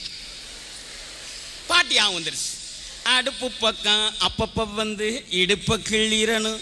பூனை மாதிரி போய் பிடிச்சி கிள்ளி விட்டேன். அந்த அம்மா யாரோ எவரோன்னு சத்தம் போட்டு கொதிக்கிற சாம்பாரை தூக்கி தலையில் ஊற்றி விட்டுச்சு. ஆஸ்பத்திரியில் படுத்துக்கிட்டு சரிங்க சரிங்க என்னவே இப்ப சொரிங்க சொரிங்கன்னு. ஒரு அறிவியலை எப்படி பயன்படுத்தணும், அப்படி பயன்படுத்தினால் அது மகிழ்ச்சியை தரும். நிறைவாக சொல்கிறேன் நடுவர் அவர்களே, இப்போ டிவி பார்க்குறோம். டிவியில் எத்தனை உங்களுடைய பாட்டு மன்றம் வரலையா? எத்தனை பட்டிமன்றம், லலிதாவினுடைய பாட்டுக்கு பாட்டு, கோடீஸ்வரன் நிகழ்ச்சி, எவ்வளவு பொது அறிவு, உலக செய்தி, உலகத்தில் என்ன நடக்குது, கார்கில் யுத்தம் நடந்தது, குஜராத் பூகம்பம் நடந்தது, அதை வீட்டுக்குள்ள உட்காந்து பார்க்கிறோம். குஜராத் பூகம்பத்தை பார்த்து அழுகாதவர்கள் உண்டா? அதனால தானே அள்ளி அள்ளி கொடுத்தோம். இந்தியாவிலே இருக்கக்கூடிய மாநிலங்களிலேயே மிகமா அள்ளி கொடுத்தவர்கள் யாருன்னா தமிழர்கள். இமய சாரலில் ஒருவன் இருமினால் குமரி முனையில் இருந்து மனு கொண்டு ஓடுவான். அந்த உணர்ச்சி எப்படி வந்துச்சு? அந்த டிவிங்கிற அற்புதமான சாதனை இருக்க போய் தான் குஜராத்தை பார்த்தோமே தவிர குஜராத்துக்கு நம்ம நேரடியாக போயிருக்கோமா? இப்படித்தான் ஒரு அறிவியலை ரசிக்க வேண்டும் நடுவர்களே. ஒரே ஒரு செய்தி, இன்னைக்கு மாணவர்கள் பார்க்குறான், என்னம்மா பேசுறான். இன்னைக்கு பெண் கல்வி எப்படி வந்தது? அறிவியல் வளர்ச்சி வந்த பிறகுதான் ஏராளமான இப்படி பெண்களுடைய கல்வியை நினைச்சு பூரிப்படைய வேண்டியிருக்கு. பட்டங்கள் ஆள்வதும் சட்டங்கள் செய்வதும் பாரினில் பெண்கள் நடத்த வந்தோம், எட்டும் அறிவினில் ஆணுக்கு இங்கே பெண் இலைப்பிள்ளை கான் என்று கும்மியடி. இந்த கல்வி வளர்ச்சியை அறிவியல் அற்புதம். ஏன்னா அறிவியல் சாதனங்களை நீங்க தானே பயன்படுத்தணும். கேஸை பயன்படுத்தணும், வாஷிங் பேசனை பயன்படுத்தணும், வீட்டில் கிரைண்டரை பயன்படுத்தணும், மிக்சியை பயன்படுத்தணும், மின்சாரத்தை பயன்படுத்தணும். அறிவு தேவைப்படுகிறது. அப்படித்தான் எடுத்துக்கணும். நீங்க என்ன சாதாரண ஆளுகள் ஐயா? பள்ளி இந்த அறிவு வளர்ச்சி அடைய அடைய ஒரு அம்மா, நீங்கள் ஏதாவது புது ட்ரெஸ் போட்டிங்கன்னா 4 பிள்ளைகள்கிட்ட காட்டாமல் உங்களுக்கு நேரமே போகாது. ஒரு பிள்ளை சுடிதார் பர்த்டேக்கு போட்டு ஃப்ரெண்டுகள்கிட்ட போய் இந்த சுடிதார் நல்லா இருக்கா, நம்ம தான் வாய் திறந்து நல்லா இருக்குன்னு சொல்ல மாட்டோம், வேகமாக அழகா இருக்கு அப்படிங்க. இது உடனே நான் என்ன அவ்வளவு அழகாவா இருக்கேன்? இந்தம்மா உடனே இல்லை லூஸா இருக்கு. புரிஞ்சு போச்சா? ஒரே வார்த்தை, நீ லூசுன்னு சொல்லிருச்சு, ட்ரெஸ் லூஸா இருக்குன்னு சொல்லிருச்சு. பையன் ஒரு வகுப்புல என்ன நினைச்சான், எல்லாரும் கை தூக்குனேன். மோசமான வகுப்பு, இன்ஸ்பெக்டர் வந்துட்டாரு, ஒரு கேள்வியை கேட்டாரு, 60 பேரும் கை தூக்குனேன். நல்ல பள்ளிக்கூடமா இருக்கும் போல இருக்கேன். இப்ப வாத்தியாரை பார்த்து எல்லாரும் கை தூக்குறான், ஒரு கேள்வியை கேட்டுருங்க சார் சொல்லிட்டாங்க. இன்ஸ்பெக்டருக்கு சந்தோஷம். ஆனால் ஹெட்மாஸ்டருக்கு மட்டும் வகுப்பு மோசமான வகுப்பு, எல்லா பேரும் கை தூக்கிட்டானே, இன்னொரு கேள்வி கேளுங்க சார்ன்ட்டார். இன்னொரு கேள்வி கேட்டார், அதுக்கு எல்லா பேரும் கை தூக்குனேன். இன்ஸ்பெக்டருக்கு சந்தோஷம் வந்து நல்ல பள்ளிக்கூடம் நல்ல மாணவர்கள் எழுதி வச்சு போயிட்டார். போன உடனே ஹெட்மாஸ்டர் அந்த வகுப்பில் போய் ஒருத்தனை கூட்டு வந்தேன். என்னடா இது, எல்லா கேள்வி எந்த கேள்வி கேட்டாலும் 60 பேரும் கை தூக்குறீங்க? உண்மையை சொல்கிறேன் சார், எங்கள் வாத்தியார்ட்ட சொல்லிடாதீங்க, அடி பின்னிடுவாருன்னு. என்னடா எங்கள் வாத்தியார் தான் சொன்னார், எந்த கேள்வி கேட்டாலும் எல்லா பையிலும் கை தூக்கு. ஆனால் ஒன்று, பதில் தெரிஞ்சவன் வலது கையை தூக்கு, பதில் தெரியாதவன் இடது கையை தூக்கு, நான் பார்த்துக்கிறேன். இது உண்மையான மகிழ்ச்சி அல்ல. அறிவியலை புரிந்து கொண்டு அதை பழக்கப்படுத்திக் கொண்டு சொன்னால் அதுதான் உண்மையான மகிழ்ச்சியை தரும் என்று நாம் இந்த அறிவியலை ஆக்கத்திற்கு பயன்படுகின்றோமோ. இன்னைக்கு பாருங்க, அன்னைக்கு ஸ்கைலாப் விழப்போகுதுன்னு நினைச்சு அந்த அறிவியல் தான் ஆபத்திலிருந்து காப்பாற்றியது. நேற்றைய தினம் பசிபிக் கடலிலே ரஷ்ய விண்கலம் மிர் பெரிய ஆபத்தை உருவாக்க போகிறது என்று அறிவியல் நிபுணர்கள் கண்டுபிடித்து அதை பசிபிக் கடலில் விழச் செய்தார்கள். 88,000 முறை இந்த உலகத்தை சுற்றி வந்து மிகப்பெரிய அற்புதம் செய்த அந்த அறிவியல் விண்கலத்திலே ஒரு சோதனை வந்து விட்டது. அதை பராமரிக்கக்கூடிய செலவு வந்து விட்டது. அதை அழிக்க வேண்டும், மக்களை பாதுகாக்க வேண்டும் என்ற நோக்கோடு எவ்வளவு கஷ்டப்பட்டு அதை பசிபிக் கடலிலே விழச் செய்திருக்கிறார் என்று சொன்னார். அறிவியல் தான் ஒரு ஆபத்திலிருந்து காக்க முடியும், அறிவியல் தான் மக்களை மகிழ்ச்சிப்படுத்த முடியும் என்று நிறைவாக சொல்லி இன்று எவ்வளவு அறிவியல் சாதனங்கள். கோடீஸ்வரர் நிகழ்ச்சியில் பார்த்திருப்பீங்க. நாங்க ரெடி, நீங்க ரெடியா? அதையே நான் சொல்லுகிறேன். அறிவியல் வளர்ச்சியில் உங்களுக்கு மகிழ்ச்சியை தருவதற்கு நாங்கள் ரெடி, அனுபவிக்க நீங்கள் ரெடி தானே? ஆனால் ஒன்று, கோடீஸ்வரன் முத்திரை, அந்த அறிவியல் வளர்ச்சி என்ற கோடீஸ்வரன் முத்திரையை நீங்கள் பயன்படுத்தி இது மாதிரி துயரங்களை எல்லாம் நீங்கள் அழித்து விட்டால் அறிவியல் மக்களுக்கு மகிழ்ச்சியை தரும் என்று சொல்லி வாய்ப்புக்கு நன்றி கூறி விடைபெறுகிறேன். வணக்கம், வாழ்த்துக்கள். பெரும்புலவர் பால்ராஜ் அறிவியல் என்ற கோடீஸ்வரன் முத்திரையை பயன்படுத்தி இவர்களையெல்லாம் அழித்து விடுங்கள்னு சொல்லிட்டு போய் உட்கார்ந்துருக்காரு. அறிவியல் மனிதனுக்கு மகிழ்ச்சியை தான் தந்து கொண்டிருக்கிறது, அவன் பயன்படுத்துகின்ற வகையை பொறுத்து தான். அறிவியல் வந்த பிற்பாடு தான் ஒரு மனுஷன் ஒரு நோக்கத்தோட பயணம் பண்ண ஆரம்பித்தான். வீட்டை விட்டு வெளியே கிளம்பும் போது எல்லாரும் நல்ல நோக்கங்களை வச்சுக்கிட்டு தான் கிளம்புவான். ஒரு ஆள் மஞ்சள் போய் எடுத்துக்கிட்டு வீட்டை விட்டு கிளம்புறாரு. ஐயா எங்கே புறப்பட்டீங்க? மகனுக்கு திருமங்கலத்தில் ஒரு பொண்ணு இருக்கான், போய் பார்த்துட்டு வரலாம்னு புறப்பட்டுக்கிட்டு இருக்கான் ஐயா. பதில். இன்னொருத்தர் பெட்டியை தூக்கிட்டு போகிறாரு. எங்கண்ணே? பெட்டியை தூக்கிட்டு மகனுக்கு மெட்ராஸில் காலேஜில் இடம் வாங்குறதுக்காக புறப்பட்டு போய்கிட்டு இருக்கேன். ஒரு அம்மா அங்கிட்டிருந்து வருது, பையை தோளில் போட்டுக்கிட்டு. எங்கே போகிறைய? காலேஜில் வேலை ஏதோ காலியாக இருக்கான், இன்டர்வியூக்கு போய்கிட்டு இருக்கேன். இப்படி தான் எல்லாரும் கிளம்பிக்கிட்டு இருக்கமே ஒழிய குடும்பத்தோட ஒரு கோஷ்டி பையை எடுத்துக்கிட்டு வெளியே கிளம்புது. யாராவது இப்படி பதில் சொல்லியிருக்கானா? எங்கே குடும்பத்தோடு கிளம்புறீங்க? திண்டுக்கல் வண்டியில் போய் அப்படியே வாடி பட்டிக்கிட்டு ஆக்சிடெண்ட்டில் குடும்பத்தோடு சாகலாம்னு புறப்பட்டு போய்கிட்டு இருக்கேன்னு யாராவது சொல்கிறோமா? நல்ல நோக்கம் இல்லாத ஒரு பயணத்தை யாருமே செய்ய விரும்ப மாட்டான். அறிவியல் கண்டுபிடிப்புக்கு பிறகுதான் ஒரு இலக்கு ஒரு மனிதனுக்கு கிடைச்சது. இங்கே தான் நான் போகிறேன், இந்த இடத்துக்கு தான் நான் போகிறேன், என்னுடைய வாழ்க்கையை நான் இதுக்காகத்தான் வாழ்ந்துக்கிட்டு இருக்கேன்னு சொல்லக்கூடிய அறிவை தந்தது அறிவியல் தான். விலங்குகளிடமிருந்து மனிதனை பிரித்து காட்டுறதே அறிவியல் தானே. ஒரு நாய் எங்கேயாவது புறப்பட்டு போகிறப்ப நோக்கத்தோடு புறப்படுதான். ஒரு நாய் வந்துக்கிட்டு இருக்கு, எங்கே புறப்பட்ட, என் மகனுக்கு பொண்ணு பார்க்க போகிறேன்ட்டா நாய் சொல்லுது. அது எங்கே போகுது எதுக்கு போகுதுன்னே தெரில. பக்கத்து தெருவுக்கு போகும், அப்புறம் திரும்ப இங்கே வரும், எதுக்கு வரும்னு அதுக்கும் தெரியாது. ரோட்டில் போகும், லாரியில் அடிபட்டு அது வாடி செத்து கிடக்கும், தெரியவே தெரியாது. ஒரு கழுதை வந்து பஸ்ஸில் எங்கேயாவது டிக்கெட் எடுத்து பயணம் பண்ணுதா? கிடையாது. விலங்குகளிடமிருந்து மனிதனை பிரித்து காட்டுவது தான் அறிவியல்னு சொல்லி ரொம்ப அழகாக பெரும்புலவர் பால்ராஜ் சொன்னார். காந்தத்தை கண்டுபிடிச்சான் ஒரு பையன். எப்படி? ஆடு மேய்ச்சிக்கிட்டு இருக்கும்போது தன்னுடைய அந்த குச்சியின் அடியில் இருக்கக்கூடிய அந்த இரும்பு அப்படியே அந்த ஆட்டை தட்டி தட்டி ஓட்டுறதுக்காக பயன்படுத்தி ஒரு இரும்பை மாட்டி வச்சுருந்துருக்கான். அந்த பாறையில் அப்படியே வைக்கும்போது அந்த இரும்பு வந்து அப்படியே ஒட்டிக்கிட்டு வரமாட்டேன்ருக்கு. உடனே அந்த பையன் அந்த ஊர் மக்கள்கிட்டலாம் வந்து சொல்லி அந்த பாறையை வெட்டி பார்த்தோன்னா உள்ளுக்க காந்தம்னு ஒன்றை கண்டுபிடிச்சாங்க. அதே நம்பூரில் நடந்திருந்தா என்ன ஆயிருக்கும் யோசனை பண்ணி பாருங்கள். அந்த குச்சி அப்படியே இழுக்குது பாறை, அவ்வளோதான். அந்த இடத்துல என்ன நடந்திருக்குன்னு நினைக்கிறீங்க? ஒரு 20 பூசாரி உடுக்கடிச்சுக்கிட்டு இருந்திருப்பாங்க. குச்சி இழுக்கும் பாறை அப்படின்னு அதுக்கு ஒரு பேரை போட்டு அடுத்த நாள் அந்த இடத்துல ஒரு மிகப்பெரிய கூட்டம் வேடிக்கை பார்த்துக்கிட்டு தான் இருந்திருக்குமே ஒழிய காந்தம் என்பது கண்டுபிடிக்கப்பட்டிருக்காது. ஆனால் அந்த இடத்துல ஒரு அறிவியல் பூர்வமான ஒரு சிந்தனை அந்த பையனுக்கு வரப்போய் தான் காந்தம்ங்கிறது கண்டுபிடிக்கப்பட்டது.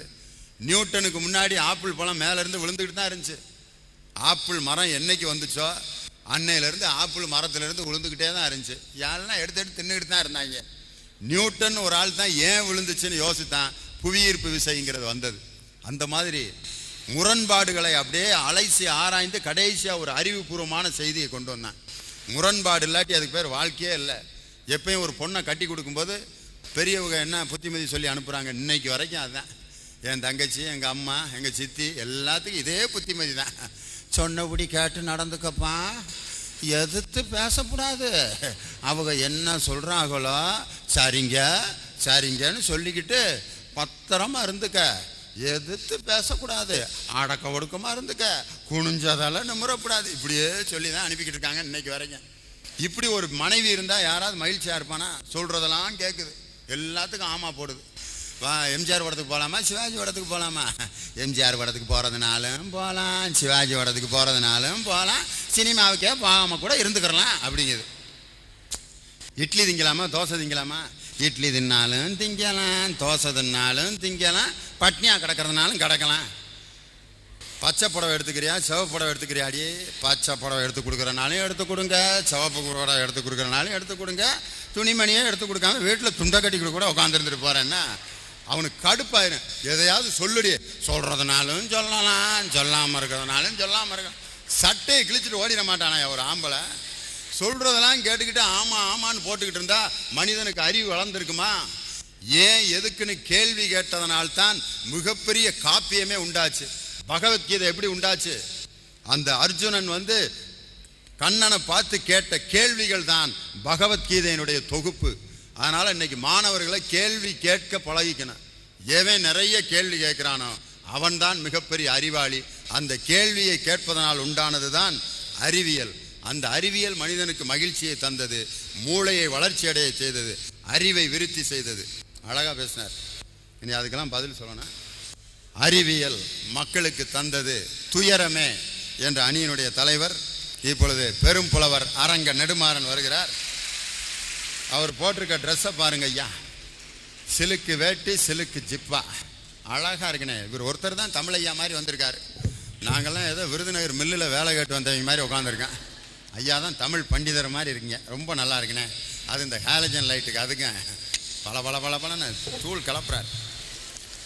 வணக்கத்திற்குரிய நீதிபதி அவர்களே, முதல்ல என்ன அறிமுகப்படுத்துகிறப்போ நல்லா அறிமுகப்படுத்துனீங்க. மேடைக்கு வந்து நிற்கிறப்போ முந்தா நாள் மதுரையிலே இப்படி தான் சொன்னீங்க, இந்த சிலுக்கு சட்டை சிலுக்கு வேட்டி இதை விடவே மாட்டீங்க போல. அவர் போட்டிருக்க ட்ரெஸ்ஸை கூட சொல்ல விட மாட்டேங்கிறாரு. அது என்ன கதர் வேட்டி கதர் சட்டையா, சிலுக்கு சட்டைண்ணே? ஏன் சொல்ல வேண்டாம்னு சொல்கிறேன்னா, இது வந்து சிலுக்கு சட்டை இல்லைங்க. அப்புறம் ஏன் சட்டை?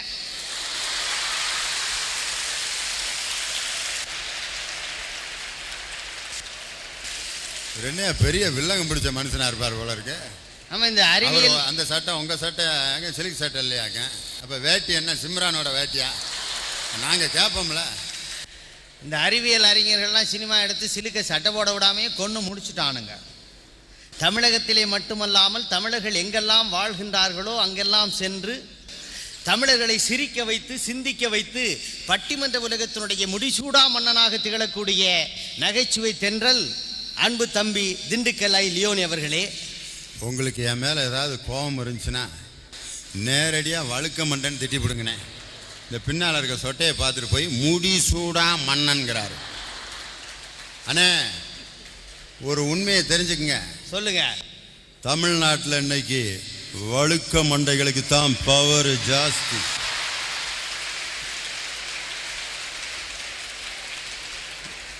நீங்க பட்டிமன்ற நடுவர் மட்டுமா? நீங்களே சொன்னீங்க ஒரு சினிமாவில் நடித்தேன், அந்த படத்துக்கு பேர் கூட கங்கா கௌரி. அது என்னமோ தெரியல, அந்த படமே கடைசி படமாக போச்சு. இவரை யாராவது கேட்டோமா, ஐயா லியோனியினுடைய திரைப்பட வரலாற்றை விளக்குக அப்படின்னு கேட்டோமா? எல்லாவற்றுக்கும் மேலாக இந்த கல்லூரியை திறம்பட நடத்தி கொண்டிருக்கக்கூடிய பெருமைக்கும் வணக்கத்திற்கும் உரிய நிர்வாகத்தினருக்கும் பேராசிரியர் பெருமக்களுக்கும் வருங்கால பாரதத்தினுடைய நம்பிக்கை நட்சத்திரங்களாக எங்களுக்கு முன்னாலே அமர்ந்திருக்கக்கூடிய மாணவியர்களுக்கும் என்னுடைய அன்பு வணக்கங்கள். நீதிபதி அவர்களே, அறிவியல் ரொம்ப வளர்ந்துருக்குது, ஃபேன் இருக்குது, மைக் இருக்குது, அதெல்லாம் ரைட், அதெல்லாம் நான் ஒத்துக்கிறேன். நான் உங்களை ஒரு கேள்வி கேட்குறேன். இப்போ கோழி முட்டை 2 இருக்குது. கோழி முன்னாடி வந்துச்சா முட்டை முன்னாடி வந்துச்சா? உங்களை தான் ஐயா கேட்குறாரு. நீதிபதி அவர்களே, கோழி இல்லாமல் முட்டை வர முடியாது, அப்போ முட்டை இல்லாமல் கோழியும் வர முடியாது. இல்லை, கோழி இல்லாமல் குஞ்சு முட்டையை வச்சு குஞ்சு பொறிக்க வச்சான் விஞ்ஞான நீதிபதி. அதுக்கு ஒன்று கண்டுபிடிச்சான். அதை சினிமா பாட்டுக்காரன் சொல்லுவார், என்எஸ் கிருஷ்ணன் சொல்லுவார், கோழி இல்லாமே முட்டையை வச்சு குஞ்சுகளை பொறிக்க வச்சான், உங்க ஒப்பேன் பாட்டேன் காலத்தில் யார் இந்த கோளாறை செஞ்சு வச்சான். என்எஸ் கிருஷ்ணன். டிஎம் மதுரன் அதுக்கு ஒரு பதில் சொல்லும், கோழி இல்லாமே குஞ்சு பொறிச்ச கோளாறுக்காரனிடம் ஒரு முட்டை ஒன்று செய்ய சொல்லுங்க, ஒரு முட்டை ஒன்று செய்ய சொல்லுங்க, ஒரு முட்டை ஒன்று செய்ய முட்டை செய்யுங்களேன் பார்ப்போம். அவங்க அறிவியல் வல்லுநர்கள்லாம் சேர்ந்து ஒரு முட்டையை தயார் பண்ணுங்களேன், முடியுமா? நீதிபதி அவர்களே, பால்ராஜா எனக்கு முன்னாடி வந்து பேசினார். நான் காரில் தான் புதுக்கோட்டையிலேருந்து வந்தேன். ஆமாம், காரில் தான் வந்தேன். வர்றது கூட இல்லை, திருப்பத்தூரில் ஒரு ஆக்சிடெண்ட் பார்த்தேன், மேலூரில் ஒரு ஆக்சிடெண்ட் பார்த்தேன், ரிங் ரோட்டில் ஒரு ஆக்சிடெண்ட். இதில் 4 பேர் செத்து போயிருந்தான், ஒரு 20 பேர் ஆஸ்பத்திரி தூக்கிட்டு போயிருந்தான். அந்த காலத்தில் சோறு கட்டிட்டு வர்றப்ப இதெல்லாம் நடக்குமா? அவன் பாட்டுக்கு நிம்மதியாக வந்தான். அறிவியல் வளர வளர ஆபத்து இருக்க. சைக்கிளில் போகிறப்ப ஆபத்து இருக்கா? டிவிஎஸ் 50ல் போகிறப்ப பாருங்கள், ஒருத்தன் டிவிஎஸ் 50ல் போய் லாரியில் மோதிட்டு போய் படுத்து கிடந்தான். நான் போய் ஆஸ்பத்திரியில் பார்த்து எப்பட்றா மோதினேன் அப்படின்னா, ராத்திரியில் நான் வண்டியில் போனேன்னா டிவிஎஸ் 50ல் ஏத்தாப்பில் லாரி வந்துச்சுல்ல, நடுவில் எப்படி மோதினேன்னா, அதுக்கு அவன் சொல்கிறான், நடுவில் லாரி வர்றப்ப 2 பைக்கு வருதுன்னு நினச்சிக்கிட்டு நடுவில் விட்டுட்டேங்கிறான். என்ன காரணம்னு கேட்டால், நல்லா செல்லுலார் ஃபோன் வந்துச்சுங்க. எங்கள் வண்டியில் பைக்கில் போகிறப்ப செல்லுலார் ஃபோனில் பேசிட்டு ஒரு கையில் பேசிட்டு ஒரு கையில் வண்டி ஓட்டிக்கிட்டு போகணுமா? பெரும்பாலும் 2 வீலர் நடக்கிற விபத்துகளுக்கு காரணமே செல்லுலார் ஃபோன் தான், தெரியுங்களா? செல்லுலார் ஃபோனை சில பேர் செல்லுலார் ஃபோனை இப்படி வச்சுக்கிட்டே ஓட்டிக்கிட்டு போகிறான், வண்டியை சாய்ச்சி ஓட்டிக்கிட்டு போகிறான். இதில் அவர் அங்கேருந்து வந்தார். அதுவும் விமானத்தில் நம்ம போகிறப்ப நீங்கள் மற்ற விபத்துக்கள்லாம் இருக்குது பார்த்தீங்களா, விமானம் ரொம்ப சுகமாக இருக்கும், அவ்வளோ சுகமாக இருக்கும். முதல்ல விமானத்தில் போகிறப்ப என்ன ஒருத்தன் சொன்னான், விமானத்தில் ஏறுறதுக்கு கொடுத்து வச்சுருக்கணும் சார்னா. நான் சொன்னேன், விமானத்தில் ஏறுறதுக்கு ஒன்றும் கொடுத்து வச்சுருக்க வேண்டாம், இறங்குறதுக்கு தாண்டா கொடுத்து வச்சுருக்கணும். விமானம் போகிறது சுகமாக இருக்குது. அறிவியல் வளர்ச்சி சுகமாக போக போக விமான விபத்து நடந்தால் உங்களுக்கு கருமாதி கூட எலும்பு கிடைக்கலையே. நீதிபதி அவர்களே, ஆபத்து முன்னாடி இருக்கு பாருங்க. அதாவது 3 பேர் வந்து 30வது மாடியில் வெளிநாட்டில் சிங்கப்பூரில் ரூம் எடுத்துக்கிட்டு இருந்தான். 30வது மாடியில் ரூம் எடுத்துக்கிட்டு இருந்தவன் எப்பவும் கீழே இறங்குறப்ப லிஃப்ட்டில் இறங்குறப்ப பிள்ளையார் கோயில் இருக்கும், அங்கே சாமி கும்பிட்டு தான் ஒவ்வொரு நிகழ்ச்சிக்கும் போகிறது. ஒரு நாள் செகண்ட் ஷோ போகலான்னு பிளான் பண்ணானுங்க. பிளான் பண்ணி போனால் அங்கே நேரம் ஆச்சுன்னு ஒருத்தன் சொன்னான், பிள்ளையார் கோயிலெலாம் போனான்டா, சினிமா பார்த்துட்டு வர்றப்ப பார்த்துக்கலாம் அப்படின்ட்டான். சினிமா பார்த்துட்டு வந்தானுங்க. சரி, இப்போயாவது பிள்ளையார் கோயிலில் போய் சாமி கும்பிட்டு வருவோம் அப்படின்னு போய் சாமி கும்பிட்டுட்டு மாடியில் ஏற வந்தானுங்க. லிஃப்ட்டு வேலை செய்யலை, கரண்ட் இல்லை, உங்கள் விஞ்ஞானம் இங்கே ஃபெயிலியர் ஆகிடுச்சு. உடனே சொன்னான் ஒருத்தன், கரண்ட் இல்லை, 30 மாடி நம்ம வந்து கஷ்டப்படாமல் ஏறணும், 10 மாடிக்கு ஒருத்தன் ஒரு வீரமான கதையை சொல்லு, கேட்டுக்கிட்டே ஏறிடுவான். அடுத்த 10 மாடிக்கு ஒருத்தன் நகைச்சுவையாக ஒரு கதை சொல்லு, கேட்டுக்கிட்டே ஏறிடுவான். 3வது 10 மாடிக்கு ஒருத்தன் கால் வலிக்கும், சோகமாக ஒரு கதையை சொல்லு, கேட்டுக்கிட்டே ஏறிடலான்னா. சரின்னு திட்டப்படியே சொல்லிட்டு வந்தானுங்க. முதல்ல ஒருத்தன் சொன்னான் வீரமான கதை, 10 மாடி ஏறியாச்சு. அடுத்த ஒருத்தன் நகைச்சுவையான கதை, இன்னொரு 10 மாடி. 3வது ஆள் சோகமான கதை சொல்ல வேண்டியவன் சொன்னான், நான் சொல்ல போகிறது உண்மையிலேயே சோகமான கதை, என்னன்னா ரூம் சாவியை பிள்ளையார் கோயிலே வச்சுட்டு வந்தேன்னா. எங்க உங்கள் விஞ்ஞானம் என்ன பண்ணுச்சு? குஜராத்தில் நடந்த அந்த சம்பவங்கள் 1,00,000 பேர் செத்து போனா பார்த்தீங்களா, அதுக்கு அடுத்த நாள் அடுக்கு மாடியில் வாழ்ந்தவன்லாம் எங்கே வந்துட்டான் தெரியுமா? நடுவரவர்களே, குடிசை வீட்டுக்கு வந்துட்டான். இன்னைக்கு ஏதாவது விபத்து நடக்கும் போல இருக்கு, பூகம்பம் நடக்கும் போல இருக்கு, நான் குடிசையில தங்கிக்கிறேன்னா. உங்க விஞ்ஞானம் அவங்களை காப்பாற்ற முடியலையே, 1,00,000 பேரை காப்பாற்ற முடியல. அதுக்கு அடிப்படை காரணம் கூட என்ன தெரியும் சொல்றான்? குஜராத்திலே தான் இந்தியா அணு ஆயுத சோதனை நடத்துச்சு அந்த மாநிலத்தில். அது மட்டும் இல்லை, நீங்க விஞ்ஞான வளர்ச்சி வளர்ச்சி என்று சொல்ல போகின்ற போது சோகம் தானே பின்னாடி இருக்குது. இதில் அவர் அங்கேருந்து வந்தாராம், எங்க வீட்டுக்கு வந்தாராம். எங்கள் வீட்டுக்காரமா என்னை 3 சுற்றி வந்துச்சா. நடுவர் அவரே, நீங்களே எங்கள் வீட்டுக்கு வந்திருக்கீங்க, எப்பயாவது எங்கள் வீட்டுக்காரமா என்னை சுற்றி வந்து கும்பிட்டுருக்கா? இதுவரைக்கும் பார்க்கலையா? இந்த முருகன் வந்திருக்கிறாரு, நம்ம மதிக்கூர் ராமலிங்கம் வந்திருக்காரு. எங்கள் வீட்டுக்காரமா அப்பெல்லாம் என்னை சுற்றி கும்பிடவே இல்லை. அந்த மனுஷன் வந்தப்ப மாத்திரம் ஏன் கும்பிடுச்சு தெரியுங்களா? நான் கூட கேட்டேன், என்ன பால்ராஜ் வரப்ப மாத்திரம் இப்படி சூடத்தை வச்சு சுற்றி கும்பிட்றேன்னா, அதுக்கு எங்கள் வீட்டுக்காரமா சொன்னிச்சு, இந்த சின்னாலப்பட்டியிலேருந்து வந்த சின்ன சனியை உங்களை பிடிச்சிக்கப்படாதுன்னு தான் சுற்றி கும்பிட்றேன். பால்ராஜ் ஐயாவுக்கு இது தேவையில்லாத கதை, அவர் கதையிலேயே அவர் மாட்டிக்கிட்டார். நீதிபதி சினிமா ரொம்ப நல்லா இருக்கான், அதுவும் காதல் கோட்டைங்கிற ஒரு படம். தேவயானி, நான் கேட்குறேன், தேவயானி கடைசியில் மப்ளரை வச்சு பார்க்குறப்ப அஜித்னு தெரிஞ்சதுனால கல்யாணம் பண்ணிக்கிட்டேன். அதுவே வந்து காக்கா ராதாகிருஷ்ணன் மாதிரி ஒரு கிழவனாக இருந்தால் என்ன பண்ணுவேன்? வெறும் ஃபோனை வச்சா நீ முடிவு பண்ணுற என்ன காக்கா ராதாகிருஷ்ணன் கட்டிக்குவியா? எவ்வளோ முட்டாள்தனமாக படம் எடுக்கிறான். அந்த சினிமா கதை காட்சி, நான் கேட்குறேன், சினிமாவில் வர்ற பாட்டு அந்த காலத்தில் அருமையாக அற்புதமாக நாகரிகமாக பாடினார். கண்ணெதிரே தோன்றினாள், கனிமுகத்தை காட்டினாள், நேர்வழியில் மாற்றினாள், நேற்று வரை ஏமாற்றினாள். எவ்வளோ நாகரிகமாக பாட்டு இருந்துச்சு. இப்போ பாட்டு நீதிபதி அவர் சொன்ன பாட்டையே சொல்கிறேன். காலேஜில் பெண்கள் கல்லூரியில் பாடவே எனக்கு கூச்சமாக இருக்குது. அந்த பாட்டு அவர் ரொம்ப பிரமாதமான பாட்டுன்னு இங்கே வந்து உங்கள்கிட்ட சொல்கிறார். பொண்ணு தொட்ட நாள் முதலா வச்ச பொட்டும் கருப்பு தான், ரெட்டச்சட பின்னலிலே கட்டுன ரிப்பன் கருப்பு தான், பூக்கடையில் தேடினேன் பூவில் இல்லே கருப்பு தான், அன்று முதல் எனக்கு தான் பூக்கள் மீது வெறுப்பு தான், பவாடை கட்டி கட்டி பதிஞ்சதடம் கருப்பு தான், முத்தமிட காத்திருக்கும் அந்த இடம் உனக்கு தான், பொண்ணை பொத்தி வச்சிருக்கும்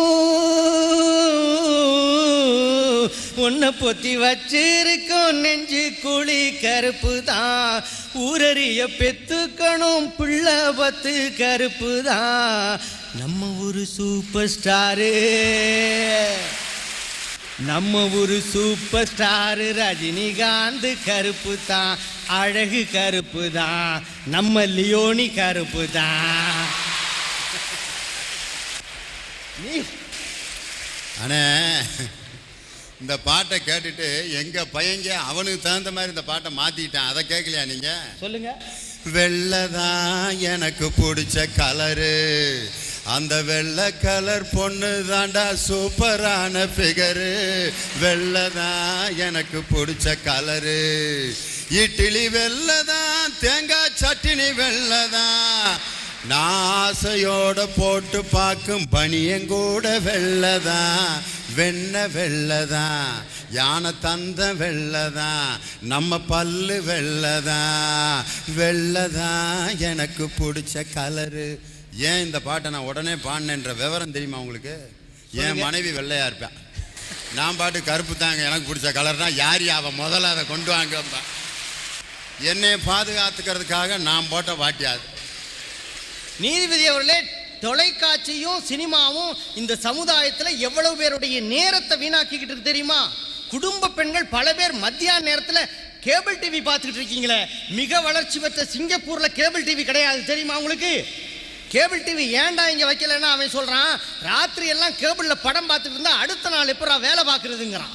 நீதிபதி அவர்களே, அது மட்டுமே அல்ல, சினிமா தொலைக்காட்சி பாருங்க, இந்த இரைச்சல் சவுண்டு அதுவே ஒரு பெரிய பாய்சன் அப்படிங்கிறான். உங்க விஞ்ஞான வளர்ச்சியினுடைய சத்தம் இந்த பாருங்க, இனிமே தேர்தல் வரப்போகுது, சத்தம் அதை எங்க +2 படிக்கிற ஒரு அவன் அவனுடைய பாணியில சினிமா பாட்டு மெட்லே பாடினான்.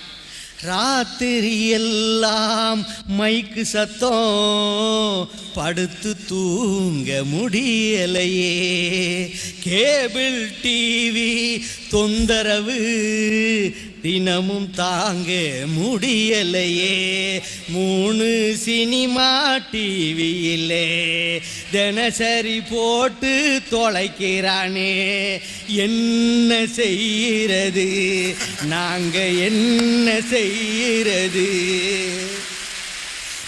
பிள்ளை பாடுது. நீங்களும் மாமா பாதிக்கப்பட்டிருக்கீங்க, எப்படி இவ்வளவு அனுபவிக்கிறீங்களா? ஆமா, அவங்களுக்கு தானே பாதிப்பு. பரீட்சை வந்ததும் படிக்க நினைக்கிறோம், படிக்க முடியலையே, நாங்க படிக்க உங்க அறிவியல் வளர்ச்சி எப்படி பண்ணிருக்கு? கிளிங்டன் வந்தாரா இந்தியாவுக்கு, பேட்டி கண்டாராம். கிளிங்டன் பட்ட பாடு எங்களுக்கு தெரியாதா?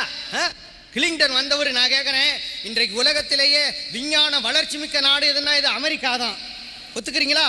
ஆனால் மிக அதிகமான தற்கொலைகள் நடக்கக்கூடிய இடம் எதுன்னா அமெரிக்கா தான். அமைதி இல்லாமல் வாழ்ந்து கொண்டிருக்கக்கூடிய நாடு எதுன்னா அமெரிக்கா தான். உங்க விஞ்ஞான அமைதியை கொடுத்தா அவன் சந்தோஷமா இருக்கணும், அமைதி இல்லாம வாழ்ந்துகிட்டு இருக்காம, தற்கொலைகள் மிக அதிகமா. ஆகவே உங்களுடைய அறிவியல் மனிதனுக்கு அமைதியை தரவில்லை, வசதியை தந்திருக்கு, வாய்ப்பை தந்திருக்கு. ஆனா மனிதனுக்கு தேவையான அமைதியையும் நிம்மதியையும் உங்கள் அறிவியல் தரவில்லை என்பதுதான் உண்மை. எவ்வளவு வளர்ச்சி பாருங்க. இப்போ எல்லாம் சாப்பாட்டில் திடீர் சாம்பார் பொடி, திடீர் சட்டினி, திடீர் மிளகா பொடி சாப்பிட்டு திடீர்னு செத்து போயிடுறான். ஒருத்தன் கடையில் போய் கேட்குறான், இந்த மாதிரி பூச்சிக்கொல்லி மருந்து 2 கிலோ கொடு, தனித்தனியாக கட்டி கொடு, 2 கிலோ பூச்சிக்கொல்லி மருந்துன்னு கேட்டால் அவன் கடைக்காரன் சொல்கிறான், சாப்பிடவா பார்சலா அப்படின்னு. அவன் ஏன்னா அவன் ஆரியபவனில் வேலை பார்த்தவன் போல இருக்கு. ஒரு உண்மையை தெரிந்து கொள்ளுங்கள், நீங்கள் சாப்பிட்ற திராட்சை பழத்தில் கூட உரத்தை சேர்த்துருக்கானுங்க உங்கள் விஞ்ஞானம். கண்ட வியாதி, புது வியாதிலாம் எப்படி வருது தெரியுங்களா? உரம் இல்லாமல் இந்த நாட்டில் எந்த காகரியும் கிடையாது. என்ன கொடுமை தெரியுமா? உரங்களாது மனிதனுடைய உயிரை வாங்குவதற்காக உங்கள் விஞ்ஞானம் கண்டுபிடித்திருக்கக்கூடிய சில பேர் சுய லாபம் அடிப்பதற்காக செய்து கொண்டிருப்பதை தவிர அந்த உரங்கள் எது நன்மை செய்திருக்கு? அது மட்டும் இல்லை நீதிபதி அவர்களே, படித்தவர்கள் அறிவியல் எல்லாம் கண்டுபிடிச்சோன்னு சொன்னீங்கல்ல, படிக்காத ஒரு இவன் சொல்றான், நரிக்குறவன் சொல்றான், நாங்க படிக்காதவங்க, நாங்க கொக்கு சுடுது, நாங்க குருவி சுடுது, நாங்க காக்கா சுடுது. நீங்க படிச்சவங்க, நீங்க காந்தி சுடுது, இந்திரா காந்தி சுடுது, ராஜீவ் காந்தி சுடுதுன்னா. காலையில தோசை சுடுது, ராத்திரி சப்பாத்தி சுடுது. உங்க அறிவியல் வளர்ச்சி என்ன ஆச்சு தெரியுங்களா? ராஜீவ் காந்தி இறந்து கிடந்த போது இந்து பத்திரிகையில் எழுதினா there is no brain, அவருடைய மூளை எங்க இருக்குன்னு கண்டுபிடிக்க முடியலன்னு எழுதினானே. பெண்ணையே ஒரு மனித குண்டாக மாற்றி ஒரு மனிதனை கொலை செய்ய வச்சது உங்க அறிவியல் வளர்ச்சி தானே நீதிபதி அவர்களே. அது மட்டுமே அல்ல, எவ்வளவோ மாற்றங்கள். வியாதியஸ்தர்கள் நோய்களை தீர்ப்பதற்கு நான் கேட்கிறேன், உங்க அறிவியல் என்ன சொல்லுது? இதய மாற்று அறுவை சிகிச்சைங்கிறீங்க. ஆனால் இதயத்தோடு மனிதனுக்கு வாழ்வதற்கு உங்கள் அறிவியல் சொல்லிக் கொடுக்கவில்லையே. இன்னைக்கு தேவை எது தெரியுமா? மனிதன் இதயத்தோடு வாழ்கிறானா என்பதுதான் தேவை. நியூட்டனுடைய விதிகளை நீங்க சொன்னீங்க, வாழ்க்கை விதிகளை சொல்லிக் கொடுக்கலையே. வாழ்க்கை விதிகளை சொல்லிக் கொடுப்பதற்கு பார்த்தீங்களா, அதுதான் முக்கியம். ஒரு கவிஞன் சொன்னா, ஜப்பான் இருக்கிறதே உலகத்தினுடைய உள்ளங்கை போல சின்ன நாடு அந்த நாடு, ஆனால் உலகத்தையே தன் உள்ளங்கைக்குள் வரவழைத்து விட்ட நாடு ஜப்பான் என்று சொன்னானே. அந்த ஜப்பானிலே 1945 நீங்கள் போட்ட ஹிரோஷிமா நாகசாகியிலே நீங்கள் போட்ட அணுகுண்டு இருக்கிறதே, அந்த அணுகுண்டு இப்போது பிறக்கக்கூடிய குழந்தையையும் ஊனமாக்கி பிறக்க வைத்துக் கொண்டிருக்கிறதே. என்ன சாதனை செய்தீர்கள் என்பதை நீங்க நினைச்சு பார்க்கணும். ஒரு மெகாவாட், ஒரே ஒரு மெகாவாட் சின்ன அணுகுண்டு, அதை போட்டா 25 லட்சம் பேர் உடனடியாக இறந்து விடுவார்கள். அது மட்டுமல்ல, அந்த ஏரியாவிலேயே 25 கிலோமீட்டருக்கு புல் பூடு எதுவுமே கிடைக்காது. அதனால்தான் கவிஞன் ரொம்ப அருமையா சொன்னா, மாடு செத்தா கால் ஜோடு, மாடு செத்தா கால் ஜோடு, ஆடு செத்தா சாப்பாடு, மீன் செத்தா கருவாடு, நீ செத்தா வெறும் கூடுன்னா பட்டுக்கோட்டை. மனிதனுடைய உயர்வான எண்ணங்களை எல்லாம் மனித மனங்களையே தடுத்து கொண்டிருக்கு சினிமா. நீதிபதியிலே சினிமாவை நியாயப்படுத்தாதீங்க. நீங்களே ஒரு படத்தோட முடிச்சது காரணம் என்னன்னு கேட்டா சினிமா மோசமா இருந்ததுனால தான். பாட்டா எழுதுறான், குடும்பத்தோட உட்கார்ந்து கேட்கிறவன் கதை நல்லா இருக்கா இல்ல, வசனம் பாட்டு ஒருத்தன் எழுதுறான். பஸ்ல வரப்ப கேட்டுட்டு வர்றேன்.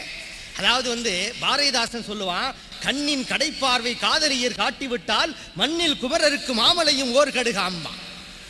அதே போல இன்னொரு கவிஞன் எங்கள் செட்டிநாட்டு கவிஞன் சொல்லுவான், எப்படி இவ்வளவு பெரிய வில்ல ராமன் ஒடிச்சானா, வில்ல ஒடிக்கிறதுக்கு முன்னாடி ஜனகனுடைய மாளிகைக்கு உள்ளே போறதுக்கு முன்னாடி சீதையை பார்த்தானா, சீதையை பார்த்த அந்த பார்வை இருக்கிறது பத்தீங்களா, அதுதான் இந்த வில்ல ஒடிக்கக்கூடிய சக்தியை கொடுத்துச்சான். அதை சொல்லுவான், புருவம் எனும் வில்வளைத்தாள் சீதை, அந்த போதையிலே வில்லொடித்தான் ராமன் அப்படிம்பான். இப்படி இருக்கக்கூடிய இந்த உயர்வான காதலை எவ்வளவு மலினப்படுத்துறான் பாரு. ஒருத்தன் எழுதுறான், உன் தங்க நேரத்துக்கு நான் தமிழ்நாட்டை எழுதி தரட்டுமா. தமிழ்நாடு அவ்வளவு கேவலமா போச்சு பாரு. ஏற்கனவே பிளாட் போட்டு வித்துட்டாங்க, இனி எங்கதான் எழுதி கொடுக்கறதுக்கு ஒண்ணும் இல்லை. அடுத்த வரி பாருங்க, உன் கண்ணு அழகுக்கு நான் கன்னட நாட்டு. அங்கிருந்து தண்ணியே வாங்க முடியல நம்மளால. இவன் கண்ணு அழகுக்கு கன்னட நாட்டையே வாங்கி கொடுக்குறானா. நீதிபதி அவளே ஒன்று தெளிவா தெரிஞ்சுங்க, மருத்துவம் கூட இந்த அறிவியல் நாட்டிலே வியாபாரமாக்கப்பட்டு விட்டது. அதுதான் உண்மை. ஆபரேஷன் தியேட்டர்ல பாத்தீங்கன்னா டாக்டர் ஆபரேஷன் பண்ண போனாரு, பேஷண்ட்டை கொண்டு போறான். தியேட்டர்ல ஒரே ஒரு மாலை தொங்கிட்டு இருந்திருக்கு. மாலை தொங்கினோன்னு பேஷண்ட் அப்படி பார்த்துட்டு பயந்துட்டான், என்ன ஒரு மாலை தொங்குதுன்னு. டாக்டர் சொன்னாரா, ஒன்றும் கவலைப்படாதீங்க, ஆபரேஷன் சக்சஸ் ஆனா மாலை எனக்கு, இல்லைன்னா உங்களுக்குங்கிறத அவன் சொல்லாமலே சொல்லிட்டான். எதுக்கு சுண்டு வரல அடிபட்டு இருந்தா கூட ஸ்கேன் எடுக்கணுமா, எக்ஸ்ரே எடுக்கணுமா? இந்த ஸ்கேன் எக்ஸ்ரே அந்த ஒளி கதிர்கள் உடம்புக்குள்ள புகுந்து எவ்வளவு கெடுதல் செய்ய தெரியுங்களா? முழுக்க முழுக்க உங்கள் அறிவியல் இருக்கிறது, அது கூட மனிதனை எவ்வளவு தூரம் கெடுக்க முடியும். இந்த பிளாஸ்டிக் கப்புங்க, பிளாஸ்டிக் கப்ல டீ காபி குடிக்கிறோமே, அது எவ்வளவு பெரிய கெடுதலை செய்து கொண்டிருக்கு தெரியுமா? என்கிட்ட ஒரு அப்பா 2 பயலை கூட்டிட்டு ஹோட்டல்ல சாப்பிடறதுக்கு போனாரு. பயல்களை கேட்டாரு என்ன வேணும்னு. ஒருத்தர் சொன்னா குலோப்ஜான் வேணும்னு. சரின்னு குலோப்ஜானுக்கு ஆர்டர் கொடுத்துட்டாரு. குலோப்ஜான் வந்துருச்சு. அப்போதான் பாக்கெட்டை பார்த்தாரு, பர்ஸை வீட்டில் மறந்து வச்சுட்டு வந்துட்டாரு. அப்போ சின்னவனை கூப்பிட்டாரு, டேய் பர்ஸை மறந்து வச்சுட்டு வந்துட்டேன், வீடு பக்கத்தில் தான் இருக்கு, நீ போய் பர்ஸை எடுத்துட்டு வா, பணம் இல்லாட்டி அப்புறம் அடிப்பானுங்க அப்படின்னு சொன்ன உடனே சின்னவன் சொல்லியிருக்கான், அப்பா நான் பர்ஸை எடுத்துட்டு வர்றேன், ஆனால் ஒரு கண்டிஷன் அப்படின்னு இருக்கான். என்னடா, நான் வர்ற வரைக்கும் நீங்கள் 2 பேரும் இந்த குலோப்ஜானை திங்கப்படாது அப்படின்னு இருக்கான். சர்ரா போடா திங்கல. என்ன உடனே போனான். 1/4 மணி நேரம் ஆச்சு, 1/2 மணி நேரம் ஆச்சு, 3/4 மணி நேரம் ஆச்சு. போனவனை ஆளையே காணோம். உடனே பெரியவன் அப்பா பார்த்து சொல்லியிருக்கான், நம்ம இதை குலோப்ஜானை தின்னுடுவோம், அவனை காணோம், அவன் வந்தவன அவனுக்கு ஆர்டர் கொடுத்து வேற புதுசாக வாங்கி கொடுப்போம் அப்படின்னோடனே, அப்பா நீ சொல்றது சரிதாண்டான்னு சொல்லி ஸ்பூனை எடுத்து 2 பேரும் திங்க வாய்கிட்ட கொண்டு போயிருக்காங்க. செவுத்து பக்கம் இருந்து ஒரு சத்தம் கேட்டிருக்கு, இப்படிலாம் செஞ்சீங்கன்னா நான் போக மாட்டேன் அப்படின்னு. யாருன்னா அந்த சின்ன பையன் இவ்வளவு நேரம் இவங்க திங்கிதானே பார்த்துக்கிட்டு இருந்திருக்கிறான். அதாவது நீங்க எதுக்கு எங்க இளைஞர்கள் இப்ப என்ன செய்யறாங்கன்னு தெரியாத அளவுக்கு மாத்திட்டீங்க. அதனாலதான் ஒரு கவிஞன் சொன்னான், உங்களுடைய காதல், உங்களுடைய சினிமா இருக்கிறதே எங்கள் இளைஞர்களுக்கு பல் முளைப்பதற்கு முன்னாலே மீசை முளைக்க வைத்துக் கொண்டிருக்கிறதுன்னு எழுதலாம். ஏன்னா காமத்தையே மையப்படுத்தி, காமத்தையே இன்னொன்னு அழகா பாட்டு பாடினீங்க, அற்புதமா நீங்க இங்க தமிழ் தாயை பத்தி பாடினீங்க. நம்ம நடுவர் கூட ரொம்ப அழகா சொன்னார். ஆனா இந்த சினிமாவில் தமிழை எவ்வளவு கெடுக்கிறா மாட்டு ஒரு நல்ல தமிழ் பாடு நான் பாடுறேன் கேளுங்க. ஜுராசி பார்க்கில் நின்று சுகமான ஜோடிகள் ஜாஸ் மியூசிக் பாடி வருது, பிக்காசோ ஓவியந்தான் பிரியாமல் என்றும் டெக்சாஸில் ஆடி வருது, கௌபாயின் பிளேபாயின் கைப்பட்டத்தும் கௌபாயின் கண்பட்ட உண்டாகி ஒன்றாகி செக்ஸானது. தமிழ் பாட்டு எவ்வளவு மோசமா போச்சு பாருங்க. எல்லாமே ஏமாத்துறான். நான் மதுரையில் வரப்ப நானும் மதுக்கூர் ராமனையும் சேர்ந்து தான் வந்தோம். அவர் சொன்னார், இங்கே எடை பார்க்குற மிஷின் ஒன்று இருக்குது அண்ணே, இதில் எடை பார்த்துக்கலான்னாரு. சரின்னு நான் எடை பார்த்துட்டு என் எடை வந்துச்சு 65 கிலோமீட்டர்னு என்னமோ இருந்துச்சு. சரின்னு கீழே எழுதியிருக்கிறான், இந்த வருடம் எப்படியும் உங்களுக்கு எல்கேஜியில் சீட்டு கிடைத்து விடும். யார்? எனக்கு. நான் பரவாயில்ல, அவர் மதுக்கூர் ராமலிங்கம் எடுத்து பார்க்குறாரு, அவருடைய எடையை போட்டு கீழே எழுதியிருக்கிறான், விரைவில் தங்களுக்கு திருமணம் நிச்சயமாகும். எல்லாமே அறிவியல்ங்கிறது ஏமாற்று. ஆசை அதிகமாக போக போக மனங்களை கெடுத்துக் கொண்டிருக்கிறது உங்களுடைய அறிவியல் வளர்ச்சி. நேரங்களை கெடுத்துக் கொண்டிருக்கிறது, மனிதனை நிம்மதி இல்லாம வாழ வச்சுட்டு இருக்கு. எவ்வளவு நேரம் கெடுக்குது தெரியுங்களா மனம். அருமையா சொல்லுவாரு ராமகிருஷ்ண பரமஹம்சர் சொல்லுவாரு, ஒரு ஆத்தங்கரையில இளம் சாமியார்கள் 2 பேர் நின்றுட்டு இருப்பாங்க.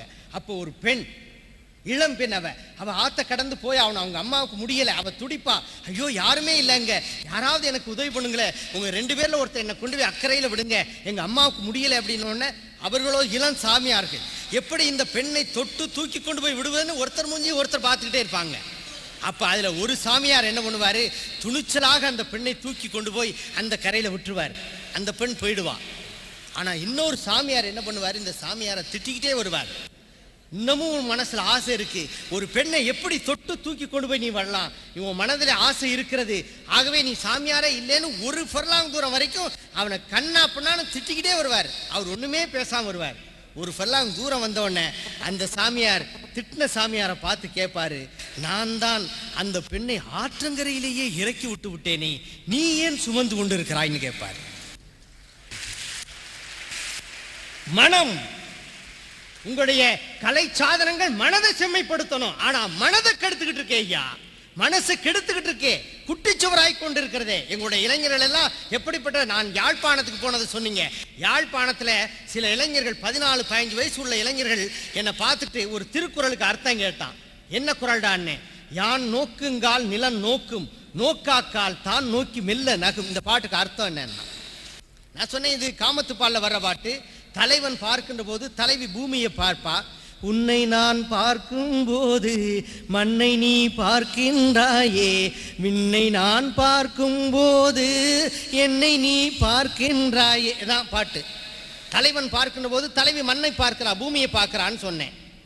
பார்க்காத போது அவனை பார்த்து சிரிக்கிறாள்.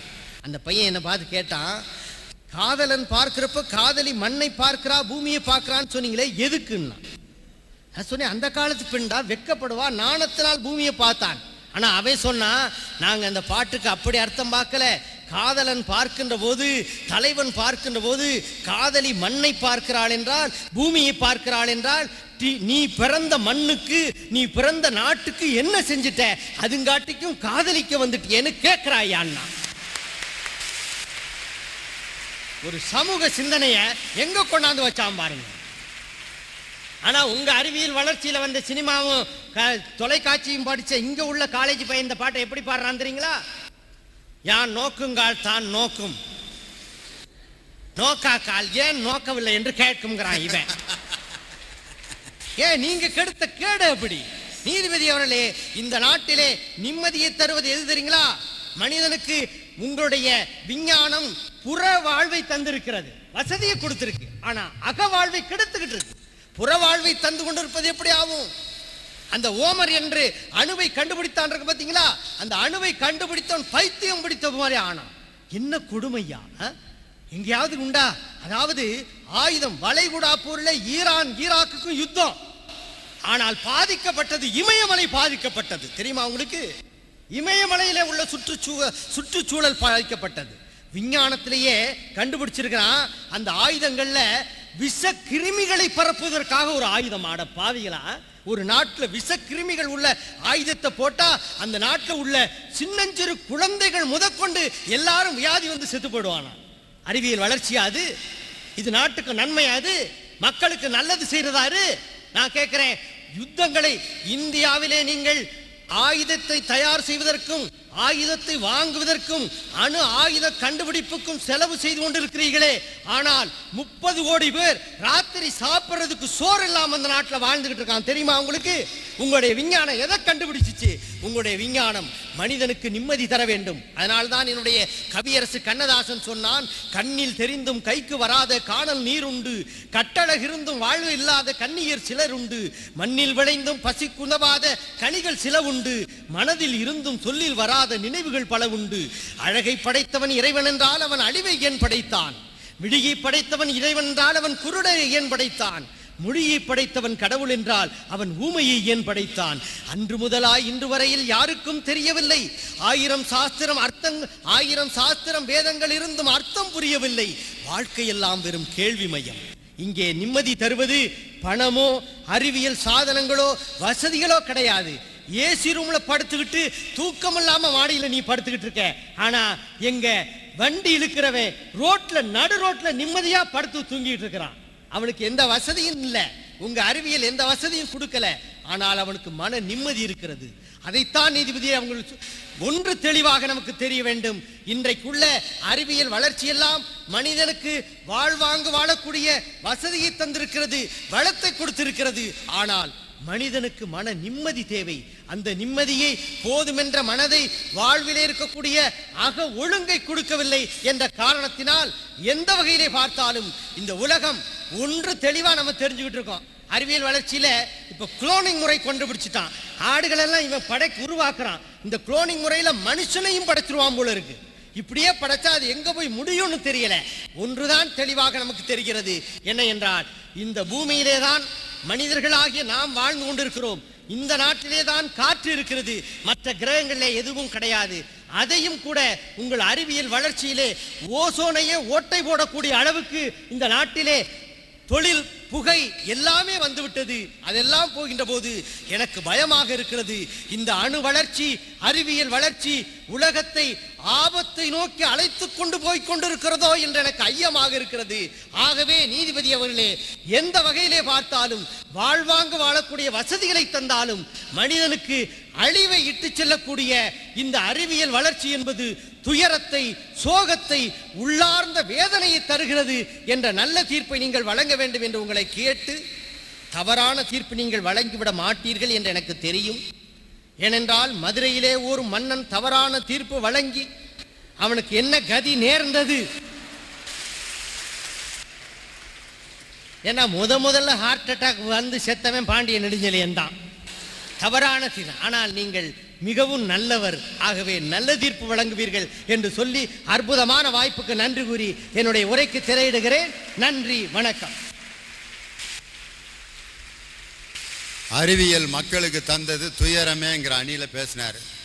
இன்னைக்கு பஸ்ஸில் போய்கிட்டு இருக்கும்போது திடீர்னு டம்முன்னு ஒரு சத்தம் கேட்குதுன்னு வச்சுக்கோங்க, அந்த பஸ் என்ன நிலைமைக்கு ஆளாகும்? ஏதோ வெளியில் வேட்டு விட்றாங்கன்னா நினைக்கேன் முடிஞ்சு போச்சு போல இருக்கு அப்படின்ட்டு எல்லாம் உயிர் எழுத ஆரம்பிச்சிட்டாங்க. நம்ம வண்டியில் ஏதோ வச்சுட்டாங்கன்ட்டு. ஒரு பைய நம்ம பஸ்ஸில் கிடக்கும்போது ஒரு 6 மாதத்துக்கு முன்னாடி ஒரு மஞ்சள் பை கிடந்துச்சு. உடனே பஸ்ஸில் யாருமே ஏறல, எல்லாம் இறங்கி போயிட்டான். பைய அது என்ன பையோ? பையனா யாரை எடுத்து பார்க்கணும்னே இப்போ நினைக்கிறதில்ல. பையனா ஓடுறான். காரணம் என்னன்னா, இன்னைக்கு பையில தான் வெடிகுண்டு வச்சு எதற்காக அந்த வெடி மருந்து அந்த அறிவியல் அறிஞர் கண்டுபிடிச்சாரோ அதை தவிர மற்ற எல்லா நோக்கத்துக்கும் பயன்படுத்துகிறானே. இது அறிவியல் நமக்கு தந்த மகிழ்ச்சின்னு இதை எப்படி எடுத்துக்கிற முடியும் அப்படின்னு ரொம்ப அருமையாக கேட்டார். பஸ்ஸில் போயிட்டு இருக்கும்போது ஒரு பாட்டை போட்டார் டிரைவர். ஐயோ பத்திக்கிச்சுன்னாரு அப்படின்னா அவ்வளோதான். அந்த பஸ்ஸு காலியாக இருக்கு. டிரைவர் முதல்ல குதிச்சு ஓடி போயிட்டாரு. இது தெரியாத பாட்டுறானு. அப்புறம் மெதுவாக வேற பாடிச்சு, ஐயோ பத்திக்கிச்சு. அப்புறம் தான் பார்க்குறான் பஸ் இன்னும் பத்திக்கல, நல்லா தான் இருக்குன்ட்டு. அப்புறம் அந்த வார்த்தையை கேட்டோன்னே எரிஞ்சு போச்சு அப்படின்ட்டு. காரணம் எப்போ கோவம் வரும், எதுக்கு எதை உடப்பான்னு கண்டுபிடிக்க முடியல. பேசினார், ரொம்ப வேதனைப்பட்டு சொன்னார். இனி அதுக்கெல்லாம் பதில் சொல்லணும். அறிவியல் மக்களுக்கு தந்தது நன்மையே அப்படிங்கிற அணிக்கு பேச கவிஞர் மதுக்கூர் ராமலிங்கம் வர்றாரு. என்ன ஒரு பரீட்சையை எழுதியிருக்காரு போல இருக்கு. 3 பேப்பரை கொண்டு வர்றாரு. 12 ஆளுக்கு நம்ம முடிக்கணுமா? வாழிய செந்தமிழ், வாழ்கன தமிழர், வாழிய பாரத மணித்திருநாடு. இந்த பட்டிமன்றத்தினுடைய நடுவர், உலகத்திலே தமிழன் இருக்கிற இடமெல்லாம் தடம் பதித்து வந்திருக்கிற நகைச்சுவை தென்றல் திண்டுக்கல் டாக்டர் லியோனி அவர்களே. டாக்டர் லியோனியா? இப்போதான் டாக்டர் பட்டத்துக்கே மரியாதை எல்லாம் போயிருச்சு. எல்லாரும் டாக்டர்னு போடுறாங்க. எனக்கு வேணாம். இல்லை நடுவர் அவர்களே, வாய்விட்டு சிரித்தால் நோய் விட்டு போகும் என்பது தமிழருடைய முதுமொழி. நீங்கள் ஒரே நேரத்தில் பலரை வாய்விட்டு சிரிக்க வைத்து நோயை போகச் செய்வதால் உங்களையும் டாக்டர் என்று அழைப்பது பொருத்தமாகத்தான் இருக்கும் என்று நான் நினைக்கிறேன். ஐயா வேணாம் ஐயா. இப்போ நீ சொன்னிய இந்த மக்கள் என் முன்னாடி பேச பேச கைதட்டிட்டு இருக்காங்கல்ல, அதுவே 1000 டாக்டர் பட்டத்துக்கு சமம். எனக்கு வேணாமையா டாக்டர் பட்டம்.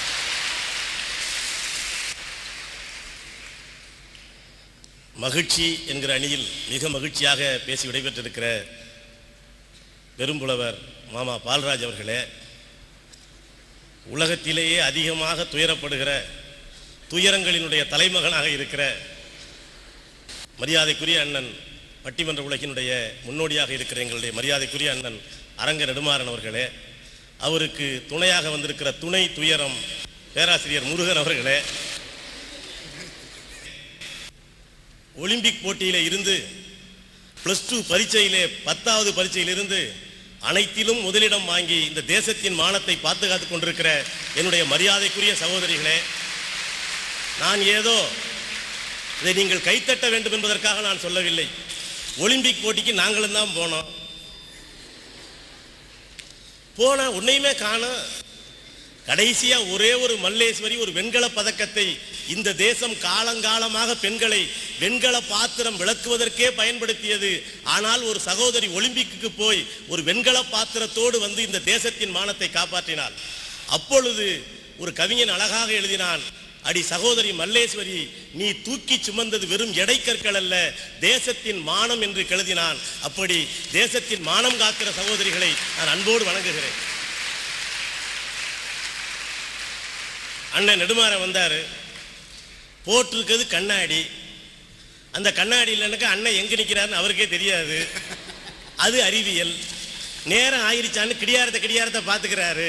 பார்த்துக்கிட்டே அறிவியல் துயரமானது அப்படிங்கிறாரு. அவர் சொல்றார், டீயே மதுரம் கேட்டாங்களாம், ஒரு முட்டையை அறிவியலால் உருவாக்க முடியுமா? முட்டை என்னென்ன முட்டை, குளோனிங்கே உருவாக்கிடுச்சு அறிவியல். நாளைக்கு ஒரு நெடுமாறன் இல்லை 10 நெடுமாறன் ஊருக்குள்ள சுத்த போறாங்க. இப்போ ஒரு நெடுமாறனாலே புண்ணியம் இல்லைங்கிறது வேற விஷயம். ஆனா நினைச்சா ஒரு நெடுமாறன் பட்டிமன்றம் பேசிக்கிட்டு இருப்பாரு, இன்னொரு நெடுமாறன் பாடம் நடத்திக்கிட்டு இருப்பாரு, இன்னொரு நெடுமாறன் உட்கார்ந்து கை தட்டிக்கிட்டு இருப்பாரு. அறிவியல் எங்கேயோ போயிட்டு இருக்கு. இவர் சொல்றாரு, மனிதன் ஒரு அறிவியல் 10 நெடுமாறன் உண்டாகிறது சந்தோஷம் தான், குடும்பம் என்னத்துக்கு ஆக? நடுவர் கவலையை பாருங்க, 10 அண்ணியை உருவாக்கிறோம்னா கவலைப்படாதீங்க நீங்க.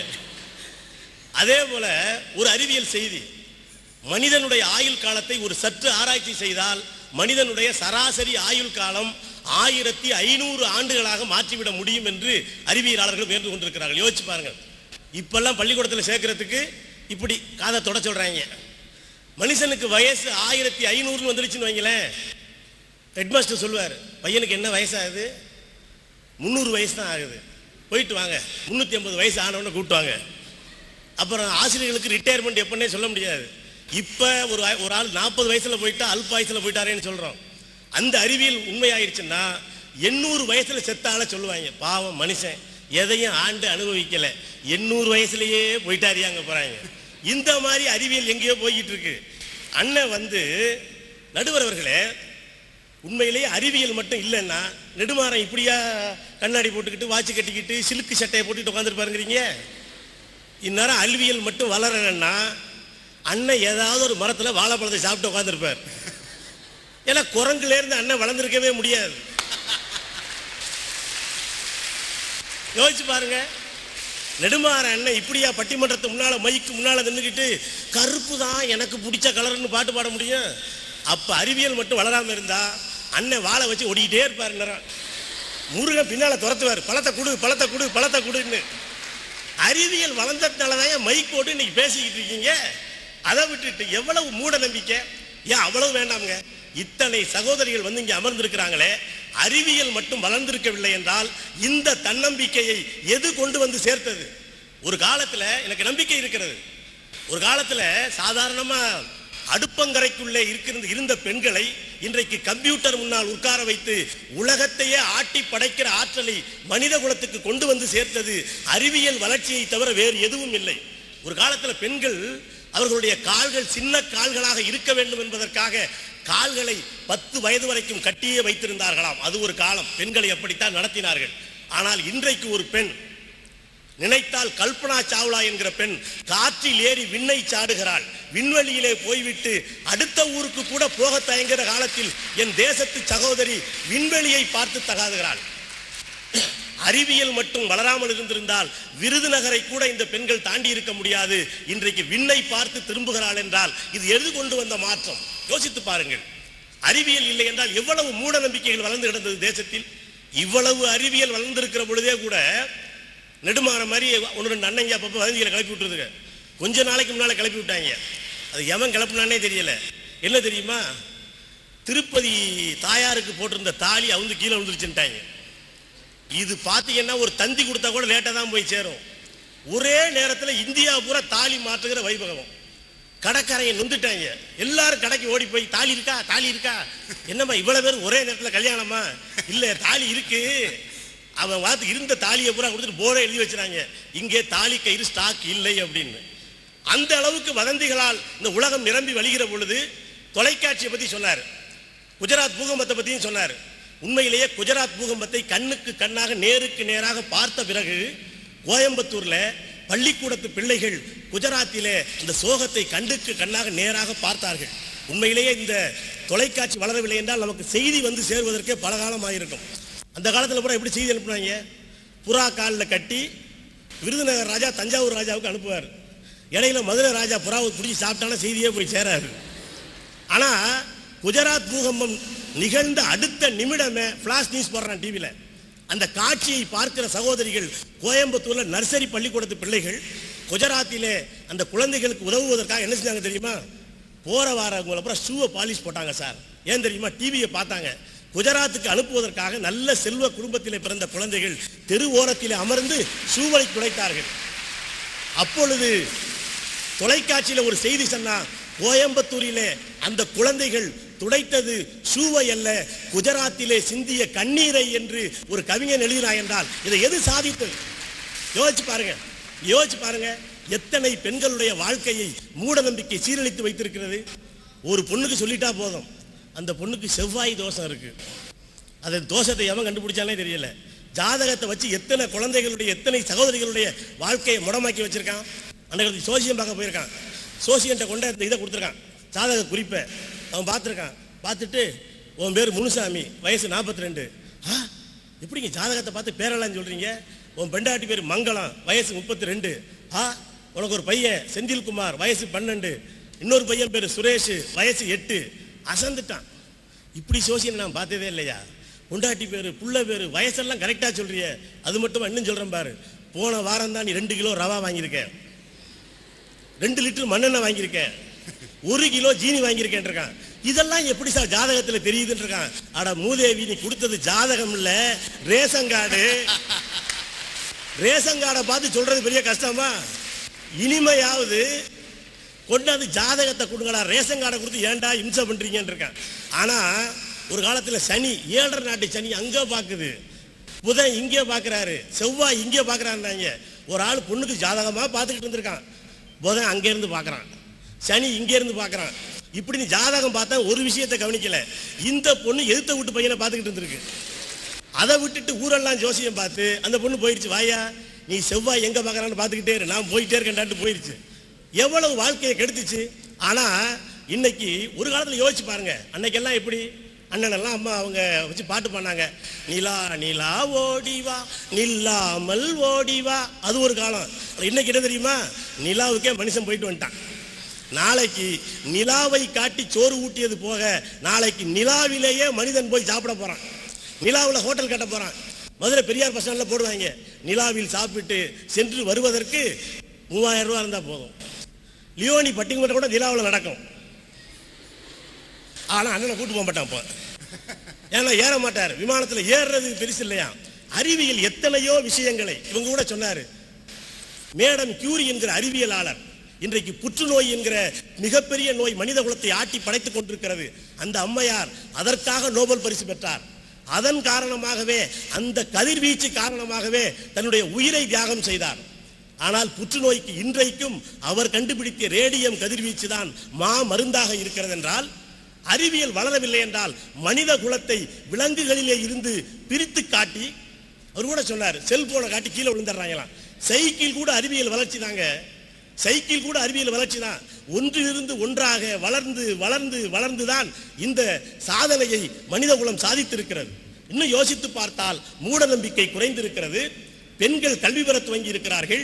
இதெல்லாம் அறிவியல் சாதித்த சாதனை. ஒரு காலத்தில் அது அவ்வளவு ஏன், கடவுள்கள் கூட இன்றைக்கு கடவுள்களின் கோயில்களில் கூட மின்சார விளக்கு இல்லாமல் உயிர் வாழ முடியாது.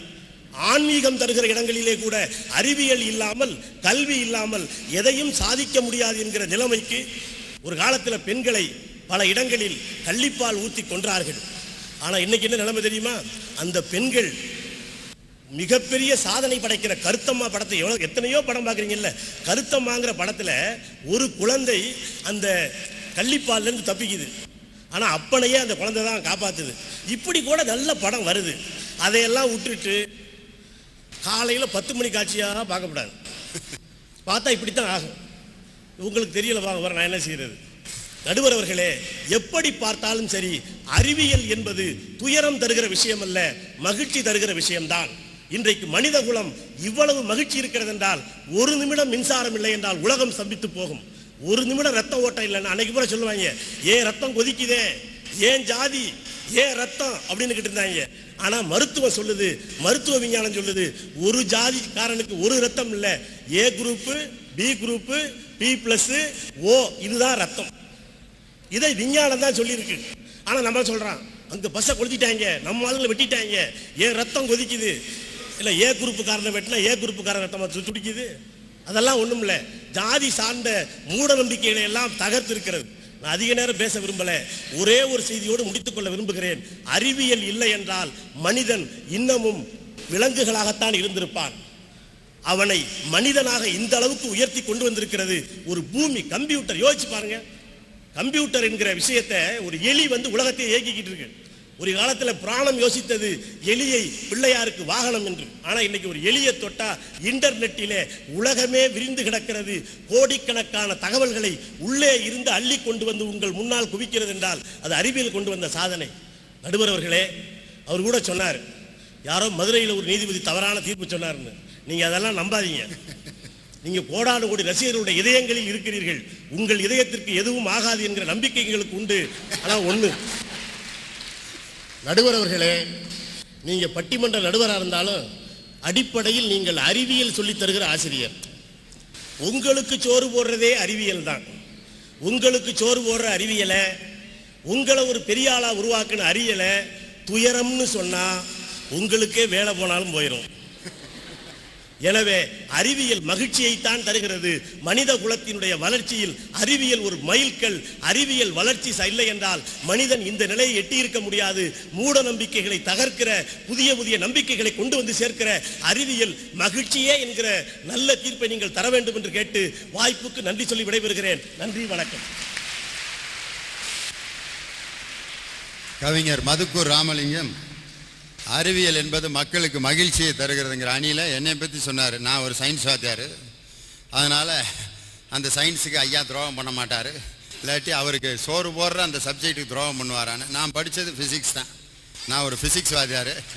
நிறைய பேருக்கு இது ஒரு நம்பிக்கை இல்லை. பெரும்பாலும் பட்டிமன்றத்தில் தமிழ் வாத்தியாருக்கு தான் பேசிட்டு கிடப்பாங்க, சயின்ஸ் வாத்தியாருக்கு அது பேச வராதுன்ட்டு. உண்மையிலேயே ஒரு ஃபிசிக்ஸ் ஆசிரியராக இருந்து கொண்டு பட்டிமன்றத்தில் நான் பேசுகிறது உண்மையிலே எனக்கே எப்படி வந்தேன்னு எனக்கே ஞாபகம் இல்லை. ஆனால் அந்த அறிவியல் எனக்கு எப்படி வளர்ச்சி அடைஞ்சிருச்சுன்னா, நான் 11th படிக்கும்போது சயின்ஸில் கஷ்டமான கேள்வி எதுன்னா மணிஜாடி பரிசோதனை. அதை உட்காந்து 1 மணி நேரம் படிச்சுட்டு கிடப்பேன். ஒரு மணிஜாடி எடுத்துக்கொள்ள வேண்டும், ஒரு மணிஜாடி எடுத்துக்கொள்ள வேண்டும், அதிலே நீரை ஊற்ற வேண்டும், பிறகு ஒரு சிறிய தட்டிலே பாஸ்பரத்தை வைக்க வேண்டும், வைக்கப்பட்ட பாஸ்பரத்தை ஒரு மணிஜாடியால் மூட வேண்டும், அப்புறம் திரும்ப முதல்ல இருந்து என்னது ஒரு மணிஜாடி எடுத்துக்கொள்ள வேண்டும். 8:45 தொடங்கின மணிஜாடி 12:45 தான் முடியும். இன்னைக்கு மணிஜாடி பரிசோதனையை 3ஆம் கிளாஸில் படிச்சுட்டு இருக்கேன். காரணம் என்ன? அறிவியல் வளர்ச்சி. இன்னைக்கு இருக்கிற பையங்க கேட்குற கேள்விக்கு என்னால் பதிலே சொல்ல முடியல. அடிக்கிறான் கேள்வி கேட்டானா பயமாக இருக்கு. அருமையாக சொன்னார். நான் சின்ன பையனாக இருக்கும்போது ட்ரெயினில் வேளாங்கண்ணி கூப்பிட்டு போவாங்க. கறி வண்டி, நிலக்கரி வண்டி,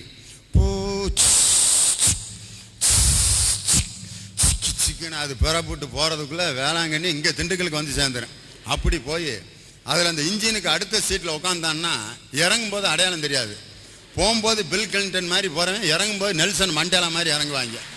காரணம் என்னென்னா, நிலக்கரி அந்த புகை போட்டு மண்டுன்னு செக்கேர்னு போனவன் வீட்டுக்குள்ளே நுழைஞ்சானா அவங்க அம்மா விட மாட்டேன்ருச்சு. போடா வெளியே, யாரா என் வீட்டுக்குள்ளே நீ நுழைஞ்ச? நான் தாம்மா உன் மகன் ராமசாமி, சொல்லவே இல்லை அப்படின்ட்டுருக்கேன் அந்த அம்மா.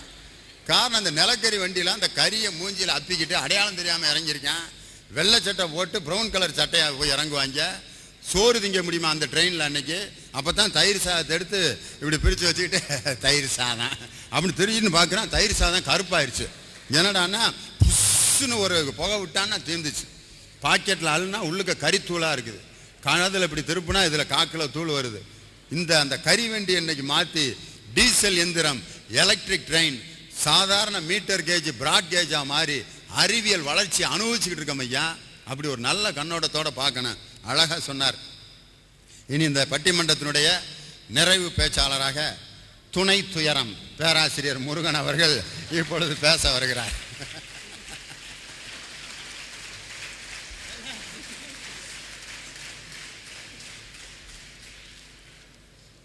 தங்க தமிழ் மொழியின் சிறப்பினை தரணி எங்கும் புகழ் பரப்பி தமிழ் பேசும் உள்ளங்களில் எல்லாம் தனக்கென ஒரு தனி இடத்தினை பிடித்திருக்கின்ற நகைச்சுவை தென்றல், நகைச்சுவை இமயம், எங்களுடைய பாராட்டுதலுக்கும் போற்றுதலுக்கும் உரிய பாசமிகு நடுவர் திண்டுக்கல் ஐ. லியோனி அவர்களே, எல்லோரும் ஏற்கும் வண்ணம் பொதுவான கருத்ததனை பொறுப்பேற்றி ஆட்சி அமர்ந்துள்ள எண்ணணி தலைவர் அவர்களே, தப்பை தப்பென்று தெரிந்திருந்தும் தப்பை தப்பில்லாமல் சொன்னால் தப்பும் தப்பில்லை என்று நினைத்துக் கொண்டு தப்பான கருத்துக்களுக்கு வக்காலத்து வாங்கி அமர்ந்திருக்கக்கூடிய மரியாதைக்குரிய மாற்றுக் கட்சி நண்பர்களே.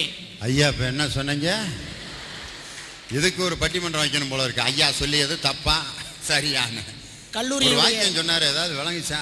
அருமையான வாக்கியம் சொல்லியிருக்காரு.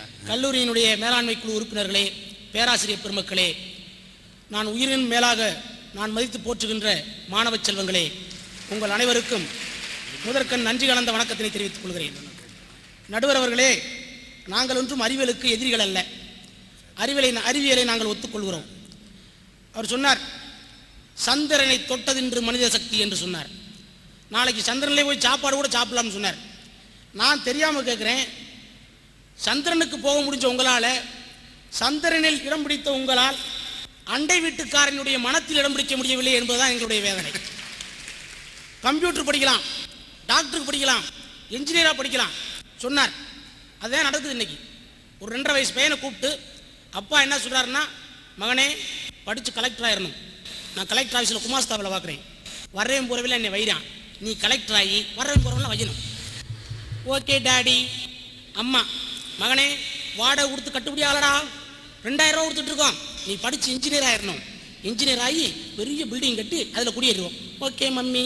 தாத்தா அவர் அவர் வயசுக்கு தகுந்த மாதிரி, பேராண்டி நீ படித்து டாக்டர் ஆகி தாத்தாவுக்கு ஒரு ஊசி போடணும். யார்? 2.5 வயசு பையன். அவனே டாக்டர் ஆகி, அவனே கலெக்டர் ஆகி, அவனே இன்ஜினியர் ஆகி 20 வயசில் ஒன்றும் இல்லாமல் ஆகி வெட்டியா போயிடறான். டாக்டர் ஆக்கணும்னு நினைக்கிறோம், கலெக்டர் ஆக்கணும்னு நினைக்கிறோம், இன்ஜினியர் ஆக்கணும்னு நினைக்கிறோம். ஆனால் யாராவது ஒருத்தன் அவனை வளர்க்கும் போது ஒரு நல்ல மனிதனாக வேண்டும் என்று வளர்த்திருந்தோம் என்று சொன்னால் இன்றைக்கு தலைநகரங்களிலே முதியோர் இல்லங்கள் இல்லாமல் போயிருக்கும். ஏன்னு சொன்னால் அவனை நல்ல மனுஷனாக வளர்க்காதனால டாக்டர் ஆகிட்டேன், இன்ஜினியர் ஆகிட்டேன், அறிவியல் தொழில்நுட்பம் அந்தளவுக்கு அவனை வளர்த்துட்டுருச்சு. 50 வயசு 55 வயசு ஆச்சுன்னு ஆனேன், நீ சின்ன வயசில் எனக்கு ஹாஸ்டல் அனுப்பிச்சு போன அனுப்பிச்சில்ல, நீ பாஸ்லுக்கு போ, நான் அனுப்பிக்கிறேன். முதியோர் இல்லம் கட்டி வச்சுக்கேன், போடான்னு அனுப்பிச்சிட்டான். அன்பு செத்து கொண்டிருக்கிறது. அதுதான் எங்களுடைய வேதனை. இன்னொன்று சொன்னார், ரொம்ப அற்புதமாக நாங்கள் விஞ்ஞான வளர்ச்சியிலே வாட்ச் கட்டிருக்கீங்க, அது வச்சிருக்கீங்க, இது வச்சிருக்கீங்கன்னு சொல்லி உடல் உழைப்பு என்பதே இல்லாமல் போய்விட்டது. இன்னைக்கு பெண்கள் எவ்வளோ பெரிய முன்னேற்றம்லாம் பேசினார். இன்னைக்கு பார்த்தீங்கன்னு சொன்னால் வாஷிங் மிஷின், மிக்சி, கிரைண்டரு எல்லாம் கண்டுபிடிச்சதாருன்னு ஆம்பளை கண்டுபிடிச்சான். ஏன்னா அவன் தான் கஷ்டப்பட்டான். ஆட்டி பார்த்தாங்க, ஒன்றும் முடியல, கிரைண்டரை கண்டுபிடிச்சான். இன்னும் முடியாதா, துவச்சு பார்த்தாங்க, வாஷிங் மிஷின் கண்டுபிடிச்சான். ஆனால் இன்னைக்கு நிலைமை பாருங்க, அது வந்ததுனால பெண்கள் எல்லாம் இன்றைக்கு உடல் உழைப்பு இல்லாமல் இன்றைக்கு சாதாரணமாக அந்த காலத்தில் 10 பிள்ளைகளை பத்துட்டு கல்லுக்கணங்க உட்காந்துருப்பான் அந்த காலத்து மனுஷி. ஆனால் இன்னைக்கு குழந்தைய பெற்றுக்கிறதுக்குள்ளே படாத பாடுபட்டு கடைசியில் போய் பார்த்தீங்கன்னா சிசேரியன் ஆப்ரேஷன். காரணம் என்ன அப்படின்னு சொல்லி நீ பாருங்க, அந்த காலத்து பெண்கள்லாம் பார்த்தீங்கன்னு சொன்னால் இது வரைக்கும் சட்டை போட்டுப்பாங்க. பிறகு கொஞ்சம் கொஞ்சமாக ஏறிச்சுன்னு யாருக்கும் தெரியாது. இங்கே வரைக்கும் போய் பிறகு ஸ்லீவ்லெஸ் அப்படின்னு வந்துச்சு, திருப்பி இங்கே வரைக்கும் வந்துச்சு. இப்போ பார்த்தீங்கன்னு சொன்னால் இந்த இடத்துல புஷ்ஷுன்னு ஒன்று வீங்கிருது. அதுக்கு பேர் என்னன்னு சொன்னால் பஃப் கை. அது எதுக்கு வச்சிருக்கேன்னு சொன்னால் அந்த காலத்து பெண்கள்லாம் உடல் உழைப்பு இருந்த காரணத்தினால இடை 8 மாதிரி இருந்துச்சு. அதனால குழந்தையவோ ஒரு பானையோ தூக்கி வச்சோன்னா சக்குன்னு உட்காந்துக்கிறோம். ஆனால் இந்த காலத்தில் உடல் உழைப்பு இல்லாமல் போய் எல்லாம் மிக்சி, கிரைண்டர், வாஷிங் மிஷின் வந்த காரணத்தினால உடல் உழைப்பு இல்லாதனால திருமலை நாயக்கர் மகள் தூண் மாதிரி அப்படியே சரி சமமாக சாயங்கிறது. குழந்தைய தூக்கி வச்சா கீழே விழுந்துடாம அவன் இறுக்கி பிடிச்சிக்கிறதுக்கு அந்த பஃப் கையா. உண்மையில அந்த டெய்லருக்கு டாக்டர் பட்டம் கொடுக்கணும்யா. ஏன்னா பப் கை வச்சிருக்கவங்களுக்கே எதுக்கு வச்சிருக்கோம்னு தெரியாம வச்சிருக்காங்க. அதை உட்காந்து அவன் ஆராய்ச்சி பண்ணியிருக்கான் பாரு ஐயா. அடே அப்பா. நடுவர் அவர்களே, இன்னொன்று சொன்னார், சினிமாவில் எவ்வளோ அற்புதமாக நாங்கள் அருமையான செய்திகளை சொல்லிக்கிட்டு இருக்கோம். கருத்தமான்ற படத்தில் பெண் சிசுக்குலையை எவ்வளோ அற்புதமாக படம் பிடிச்சோம்னு சொல்லி. ஆனால் உண்மையிலே வேதனை தரக்கூடிய ஒரு விஷயம், இன்னைக்கு பெண்கள் எந்த அளவுக்கு இந்த சூழ்நிலையில் இங்கே வாழ்ந்து கொண்டிருக்கக்கூடிய இந்த பெண்களிடத்தில் சொல்ல வேண்டும். ஒரு தனியார் மருத்துவமனையிலே ஸ்கேனிங் பண்ணப்படும். இன்று 400 ரூபாய் செலவழித்தீர்கள் என்று சொன்னால் 20 வருடத்திற்கு பிறகு 4 லட்சம் ரூபாய் செலவழிக்க வேண்டாம் என்று சொல்லி எழுதி போடுகிறார்கள் என்று சொன்னால் என்ன காரணம், என்ன அர்த்தம் யோசிச்சு பார்க்கணும். 400 ரூபாய் செலவழிச்சு ஸ்கேன் பண்ணி பாருங்க. கருப்பையில பெண் குழந்தையா இருந்துச்சுன்னு சொன்னா கருச்சிதைவு செய்து கொள்ளுங்கள். 400 ரூபாய் செலவில் முடிஞ்சு போகும். இல்லைன்னு சொன்னா 20 வருஷம் கழிச்சு நீங்க 4 லட்சம் ரூபாய் செலவழிக்கணும்னு சொல்லி எழுதி போட்டான்னு சொன்னா பெண்ணுக்கு இந்த சமுதாயத்திலே என்ன மதிப்பு இருக்கிறது, அந்த பெண்ணை இந்த அறிவியல் சாதனங்கள் எவ்வளவு கேவலப்படுத்துகிறது என்பதை நாம் சிந்தித்து பார்க்க வேண்டும். இன்னொன்று சொன்னார், சினிமா சாதனங்கள்லாம் வந்து பெண்ணுக்கு ரொம்ப அருமையாக அழகு சேர்க்குதுன்னு சொல்லி.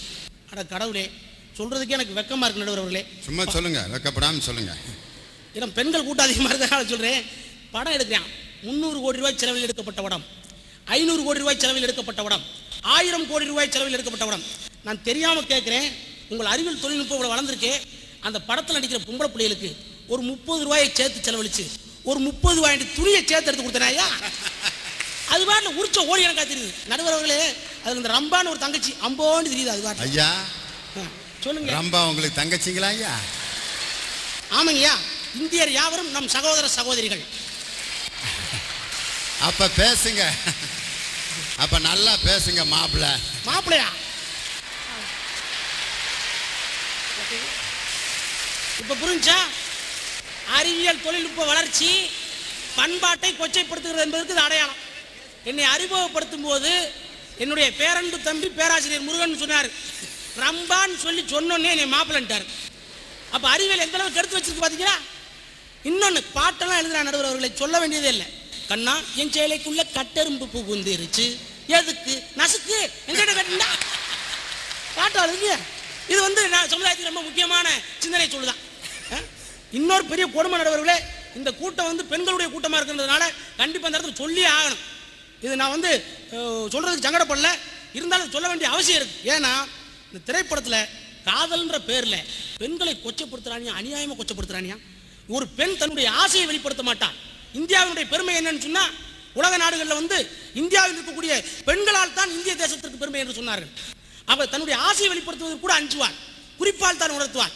ஆனால் ஒரு பெண்ணு முதலரவு காட்சியா, முதலரவுன்னு ஒரு பொண்ணு சந்தோஷப்படலாம், சந்தோஷத்தை வெளியே சொல்ல மாட்டான். ஆனால் சினிமா படத்தை காட்டுறேன், ஒரு பொம்பளை பிள்ளைக்கு முதலரவான், அந்த பிள்ளை பாட்டு பாடுது சந்தோஷத்தில். ஒரு பொம்பளை ஆங்காரம் எடுத்து பாடுனா எப்படி பாடுவா? அப்படி பாடுது, இன்று முதல் இரவே. ஐயோ அப்பா, பயந்து நடுங்கி ஆம்பளை என்ன அவன் தான் சத்தம் போட்டு சொல்லணும். அவன் பயந்து நடுங்கி என்ன, இன்று முதல் இரவு செத்தவங்களை வத்தலா கொடுத்தா அவன் படிச்சிருக்கான். ஐயா சொல்லுங்க, பாட்டை நீங்க முழுசா கேட்கணும்யா. சொல்லுங்க. நிலவை கொண்டு வா கட்டிலில் கட்டி வை, மேகம் கொண்டு வா நிலவில் ஓட்டி வை, என்று முதல் இரவு. நான் இவ்வளவு வேகமா முதல்ல வா நில்லு, என்ன வரிசையா முதல்ல விவரமா சொல்லுன்னு கேட்க வேண்டியிருக்கு. இவ்வளவு வேகமா நிலவை எப்படி கொண்டு வர முடியும்? நிலவை கொண்டு வா கட்டிலில் கட்டி வை அப்படின்னா மாரியம்மன் கோயிலில் வேணா நிலா மாதிரி ஒரு பொம்மை வாங்கி கட்டிலில் கட்டி வைக்கலாம். இவ்வளவு அவசரமா? பெண்களை இன்னும் கொச்சப்படுத்துறான். எப்படி கொச்சப்படுத்துறான்னு சொன்னா, அந்த காதல்ன்ற பேர்ல பஸ்ஸில் ஏறுறீங்க, பஸ்ஸில் ஏறும்போது பார்த்தீங்கன்னு சொன்னால் சினிமா படத்தை எப்படி காட்டுறான்னு சொன்னால் ஒரு கர்ச்சிப்பு கீழே விழுந்துடும். உடனே ஒரு பின்னாடி வந்து excuse me if you don't mind, இது உங்கள் கர்ச்சிப்புங்களா? ஆமாம் தேங்க்ஸ் அப்படின்னு சொல்லி தொடும். அது கொடுக்கும்போது அந்த 2 நகம் லேசாக உரசிடும். உரசணுன்னு ஒரு மியூசிக்கு அப்படின்னு போட்டுருந்தேன். ஒரு 25 பிசாசு குட்டி பிசாசு மாதிரி போட்டிருக்காங்க. சிக்கு சிக்கு சிக்கு ஆடி ஒரு பாட்டை பிடிச்சி போயிடானியா. கொஞ்சம் யோசிச்சு பாருங்க. பஸ்ஸில் ஏறுறான். ஐயா இந்த கை தொடுறப்ப ஐயா பழைய மியூசிக்கை சொல்லிட்டு இருக்காரு. இப்ப எல்லாம் ரெக்கார்டிங்க மாத்திட்டாங்க. விரல் இப்படி டச் ஆகும்போது அதுக்கப்புறம் தான் சரி. இந்த மாதிரி படிக்க காலேஜுக்கு வந்துட்டு இருக்கீங்க, விருதுநகர் டவுன்ல இருந்து காலேஜுக்கு வரணும். டவுன் பஸ்ஸில் ஏறுறீங்க, பஸ்ஸில் கூட்டமாக இருக்கு. கண்டக்டர் எங்கம்மா போகணும்? காலேஜுக்கு ஒரு டிக்கெட்டை குடிச்சு கையில் கொடுக்குறாரு. கையில் கொடுக்கும்போது இப்படி தான் கொடுப்பாரு. இப்படி கொடுத்தாருன்னு சொன்னா ஒன்று அப்படின்னு வச்சுக்கோங்க. பஸ் பூரா என்னதுக்கு ஆகுறது? கண்டக்டர் ஒரு நாளைக்கு 50 பேரை தொடுறாரு, 5000 பேரை தொட்டுட்டு இருக்காரு. அவர் அத்தனை பேர் காரிக்க முடியுமா? படம் எடுக்கிறோம்னு சொல்லி பேரில் ஒட்டுமொத்த சமுதாய சீரழிவு நடந்து கொண்டு இருக்கிறது. இன்னும் பார்த்தீங்கன்னு சொன்னா இந்த பெண்களை படுத்துகிற பாடு, அது குறிப்பாக தொப்புல படுத்துகிற பாடு, அட பாவியா சொல்றதுக்கு எனக்கு வக்கமா இருக்கு. நான் ஏன் சொல்றேன்னு சொன்னா அதில் ஒரு செய்தி இருக்கு. அந்த தொப்புல பார்த்தீங்கன்னு சில பேர் என்ன பம்பரத்தை விட்டுருக்கா, ஒருத்தன் கிட்டி விளையாண்டுருக்கான், ஒருத்தன் குண்டு விளையாடுறான், ஒருத்தன் ஐஸ்கிரீமை கொட்டுறான், ஒருத்தன் கடலப்பருப்பு போட்டு வறுத்துருக்கான், ஒருத்தன் 5 கிலோமீட்டர் அங்கிட்டு மண்ணாளி ஓடியாரான், திரு ஓடியாந்து மண்ணை போட்டுருக்கான். கொஞ்சம் யோசிச்சு பாருங்க. நம்ம இதை பார்த்துட்டு இருக்க இந்த கன்றாவியை கண் கொண்டு பார்த்து கொண்டிருக்கிறோம். யாருக்குமே கோவம் இல்லை. அந்த அளவுக்கு இந்த அறிவியல் சாதனங்கள் நம்ம என்ன செய்திருக்குன்னு சொன்னால் சூடு சொரணை ஏற்றவர்களாக மாற்றி இருக்கிறது. யோசிச்சு பாருங்க, அந்த தொப்புள் என்பது எப்படிப்பட்ட ஒரு புனிதமான உறவு, புனிதமான இடம். என் தாய் வயிற்றில் நான் இருக்கும் பொழுது என் தாய் உண்டால் நான் வளர்ந்தேன். என் தாய் வயிற்றில் நான் இருக்கும் பொழுது என் தாய் உண்டால் நான் வளர்ந்தேன். என் தாய் சுவாசித்தால் நான் மூச்சு விட்டேன். நான் மூச்சு விடுவதற்கும் நான் என் தாயின் கருவறையில் இருக்கும்போது வளர்வதற்கும் காரணமாக இருந்த, ஆதாரமாக இருந்த அந்த தொப்புள் கொடியை இன்றைக்கு அறிவியல் சாதனங்கள் என்கிற பெயராலே, காதல் என்கிற பெயராலே கொச்சைப்படுத்திக் கொண்டிருக்கிறீர்களே, இதை பார்த்தும் இன்னமும் இந்த சமுதாயம் திருந்தவில்லை என்பதுதான் என்னுடைய வருத்தம்.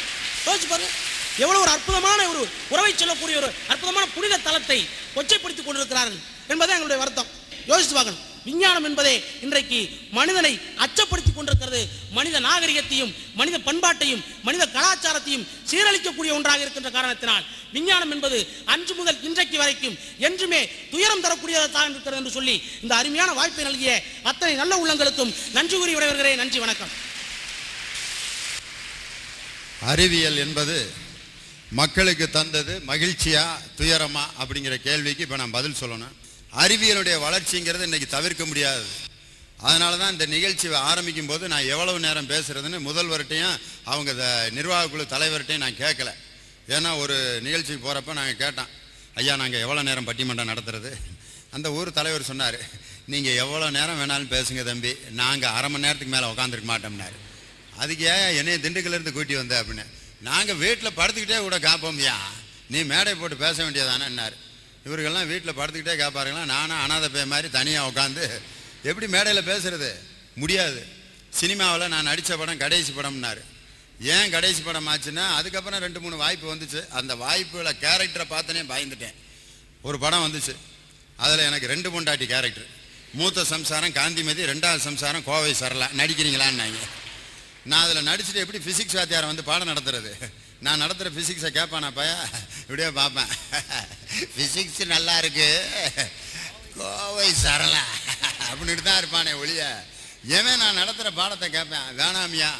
உண்மையிலே ஒரு மக்கள்கிட்ட போய், அதுவும் கிராமத்தில் காலையில் 10 மணிக்கு ஒரு கிராமத்தில், பள்ளிக்கூடமே இல்லாத ஒரு கிராமத்தில் 12,000 மக்கள் கூடியிருக்கக்கூடிய ஒரு பட்டிமன்றம் நாங்கள் நடத்தினோம். படிக்காத அந்த கிராமத்தில் அந்த மக்களை 3 மணி நேரம் நான் மகிழ்ச்சி படுத்தியது 1000 சினிமாவில் கதாநாயகனாக நடித்ததுக்கு சமமா நான் நினைக்கிறேன். அந்த ஊரில் போய் பேசுறது காரணம், அவங்கள பேச பேச அவங்க கைதட்டுறதையும் சிரிக்கிறதும் இருக்க, அதில் அடைகிற சந்தோஷமே தனி. ஆனால் சினிமாவில் நடித்தது 6 மாதம் கழித்து தேட்டருக்கு வந்து அதை நம்ம போய் பார்த்து ஜனங்க இது உனக்கு தேவையில்லாத வேலைன்னு சொல்லி, இது எதுக்கு? இது இம்மீடியட் ரிசல்ட். பாருங்க, உலகம்ங்கிறது மாறுதலை தவிர்க்க முடியாத ஒரு விஷயம். எத்தனை விதமான மாறுதல்கள் வந்துகிட்டு இருக்கிறத நம்மளால கணக்கிலே எடுத்துக்க முடியாது. நான் ஒரு 20-30 வருஷத்துக்கு முன்னாடி ஒரு ஆம்பளையோட ட்ரெஸ்ஸு இன்னைக்கு எப்படி மாறி போச்சு, ஒரு பெண்ணோடைய உடை இன்னைக்கு எப்படி மாறிடுச்சு. நாங்கள் கல்லூரியில் படிக்கும்போது எல்லாம் பாவாடை தாவணி தான், ஆனால் இன்னைக்கு பார்த்தா எல்லாம் சுடிதார். எப்படி மாறிச்சு? எங்கேயாவது மகளிர் மாநாட்டில் தீர்மானம் போட்டாங்களா, இனிமேல் பெண்கள் அனைவரும் கல்லூரிக்கு சுடிதார் அணிந்து வரும்படி கேட்டுக்கொள்கிறோம் அப்படின்னு யாராவது சொன்னோமா? எப்படியோ ஒரு மாறுதலை நோக்கி போயிட்டே இருக்கு. நாங்கள் காலேஜில் படிக்கும்போது பேண்ட்டு பார்த்தீங்கன்னா பெல் பாட்டம், கால் வந்து யானைக்குட்டி மாதிரி இவ்வளவு அகலம் இருக்கேன், உள்ளுக்கு ஒரு பய போகலாம் வரலாம் அப்படி தைப்பாங்க. கால் எவ்வளவு அகலமாக தைக்கிறானோ அவன் தான் ரொம்ப ஃபேஷனோட வாழ்ந்துக்கிட்டு இருக்கான்னு அர்த்தம். இன்னைக்கு அந்த அகலமான பெல் பாட்டம் எங்கே போச்சு? இன்னைக்கு முன்னெல்லாம் அதுக்கப்புறம் திடீர்னு ஒரு பேண்ட்டு போட்டான் ஒரு 3 வருஷத்துக்கு முன்னாடி. அவன் நடந்து போகிறான், பேண்ட்டு 3 மணி நேரம் கழிச்சு பின்னால் போயிட்டு இருந்துச்சு. என்னடான்னு கேட்டால் லூஸ் ஃபிட்டிங்ஸ்னு ஆரம்பித்தான். கையை தூக்குனா இங்கே கிடக்குது கை, ஒரு பிள்ளைய போட்டு ஆட்டலாம் போல இருக்கு, அப்படி ஒரு சட்டை. யாராவது இந்த மாறுதலை தீர்மானிக்க முடிஞ்சதா? ஒன்றும் கிடையாது. திடீர்னு இவ்வளோ உயரத்துக்கு அப்படியே காலுக்கு வரைக்கும் ஜடம் இருந்தால் தான் ஒரு பெண்ணுக்கு அழகுன்னா, டக்குன்னு இப்போ எங்கே வந்துருச்சு? போய் வெட்டிட்டு வந்து எங்கே வரைக்கும் அப்படி இப்படி மடிஞ்சு ஒன்று இருக்கு, அப்படி எடுத்து முன்னால் போகிறதுக்கு அங்கே ஒன்றுமே இல்லை, இந்த காது வரைக்கும் தான் வருது. அதுதான் இன்னைக்கு ஃபேஷன் ஆயிடுச்சு. யார் இதை முடிவு பண்ணது தெரியல. மாறுதல்ங்கிறது தவிர்க்க முடியாது. பாட்டு கூட பாருங்க, மெதுவாக இருந்த பாட்டுலாம் இன்னைக்கு வேகமாக போயிடுச்சு. ஒரு படத்தில் பாடுறான், செப்டம்பர் மாதம் வாழ்வில் துன்பத்தை துளைத்து விட்டோம், ஏ பெண்ணே காதல் என்பது கழித்து சங்கிலி, கல்யாணம் என்பது காதல் சங்கிலி, ஏ பெண்ணு. அவனை கூப்பிட்டேங்க, வாடா வாடா, மெதுவாக பாடுறா, இப்போ என்னடா அவசரம்? ஏ பெண்ணே காதல் என்பது கழுத்தில் சங்கிலி, கல்யாணம் என்பது காலில் சங்கிலி, மெதுவாக சொல்லு. காலில் என்பது கல்லில் சங்கிலி, காலில் என்பது சங்கிலி, ஏ பெண்ணு. குதியாட்டம் போட்டுட்டு. காரணம் இன்னைக்கு உலகம் வேகமாக இருக்கு, பாட்டு இன்னைக்கு வேகமாக போய்த்தான் ஆகணும். பாடினாரு, ஒரு படத்துல பாடுவாரு, பார்த்தேன் பார்த்தேன் சிரித்தேன் ரகச்சுட ரசித்தேன் ரசித்தேன் ரசித்தேன் இருவிழி தவணை முறையில் என்னை கொல்லுதே. பார்த்தேன் பார்த்தேன் பார்த்தேன் சுட சுட ரசித்தேன் ரசித்தேன் ரசித்தேன் இருவிழி தவணை முறையில் என்னை கொல்லுதே. அப்படின்னா தான் இன்னைக்கு பாட்டு கேட்குற மாதிரி இருக்கேன். இதே பாட்டு இதே வரி ஒரு 25 வருஷத்துக்கு முன்னாடி வந்துச்சு.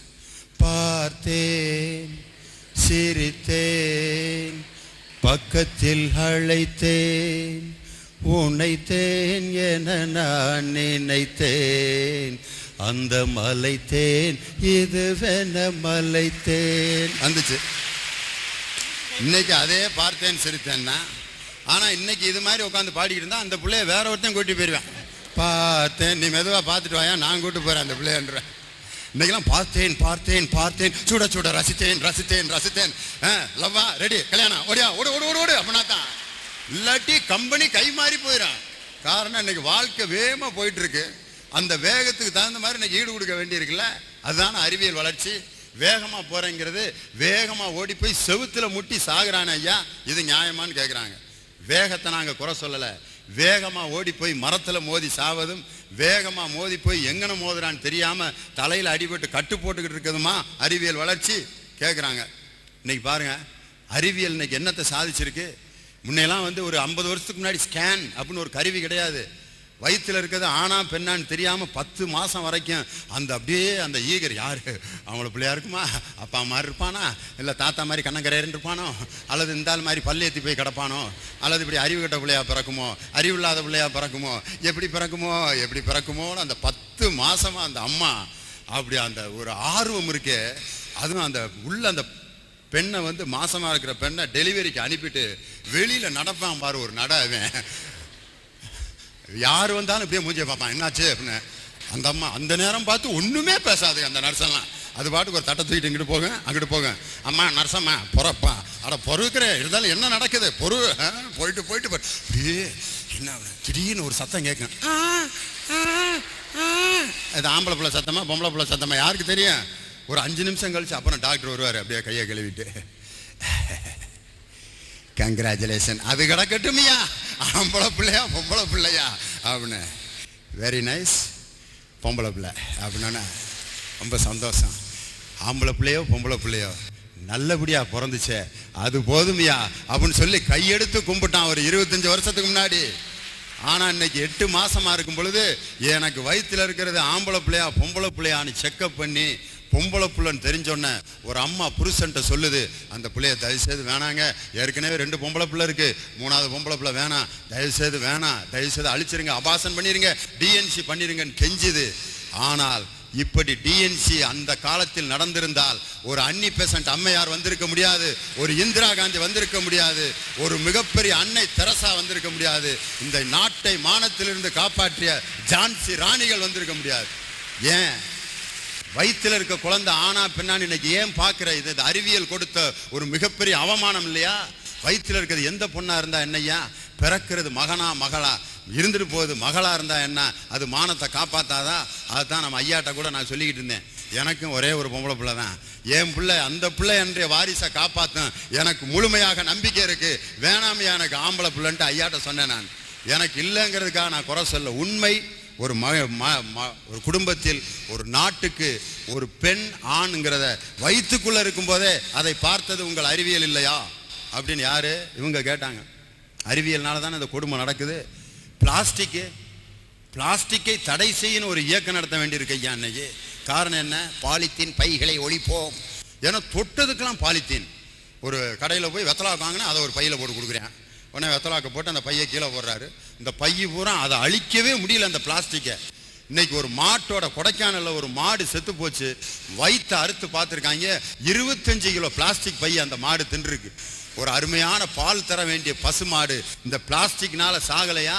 பாலித்தீன் பைகளை ஒழிப்போம்னு சொல்ல வேண்டிய காலம் இன்னைக்கு எதுக்கு வந்துச்சு? நான் சின்ன பையனா இருக்கும்போது ஊருக்கு போறப்ப எந்த குழாயில வேணாலும் தண்ணி பிடிச்சி குடிச்சேன். ஆனா இன்னைக்கு எல்லாரும் பையில தண்ணி பாட்டில தூக்கிட்டு வர்றீங்க. எதுக்கு? இன்ஃபெக்ஷன் ஆயிரும். இந்த இன்ஃபெக்ஷனை எவன் தான் கண்டுபிடிச்சானே தெரியலையா. அன்னைக்கெல்லாம் குழந்தை பிறந்தா தூக்கி அது வாட்டுக்கு முத்தம் கொடுங்க எல்லாம் இது பண்ணுவேன், தூக்கி அப்படியே வேணா ஐயோ என் பிள்ளை எப்படி பறந்துருக்கு வாரு, என் தங்கச்சி பிள்ளை அப்படியே என்னைய மாதிரி இருக்குது, அப்படி இருக்குது, இப்படி இருக்குது, தாத்தா மாதிரி இருக்குது, இப்படி சிவப்பா இருக்குது அப்படின்ட்டு முத்தம் கொடுப்பான். ஒன்றும் ஆகாது அந்த பிள்ளைக்கு. ஆனால் இன்னைக்கு அந்த பிறந்த குழந்தைய இப்படி தொட்டுட்டு போகிறான், அடுத்த நாள் ஃபிட்ஸ் வந்துடுது அந்த பிள்ளைக்கு. காரணம் என்னன்னா அவன் கையில் இருக்கிறது இன்ஃபெக்ஷன் அப்படின்ட்டு. Infection, side effect. இதெல்லாம் ஒரு 25 வருஷத்துக்கு முன்னாடி தெரியுமா?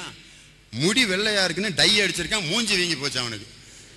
என்னடா அது முடியே கருப்பாக்கணும்னா அதை தடவுனா மூஞ்சி முறையெல்லாம் வீங்கி போச்சு, வகுறு புண்ணா போச்சு, இனிமே எதுக்கு அதை போய் தடவுறீங்கன்ட்டு. ஒரு காலத்தில் டை அடிக்கல, ஒரு காலத்தில் செயற்கைத்தனமாக அழகுபடுத்தலை. ஆனால் அந்த காலத்தில் மனுஷன் ஆரோக்கியமாக இருந்தான், வாக்கிங் போகல, மருந்து சாப்பிடல, இன்னைக்கு நல்லா இருந்துச்சு. ஆனால் இந்த அறிவியலை அதுக்குன்னு தவிர்த்திட முடியுமா ஐயா?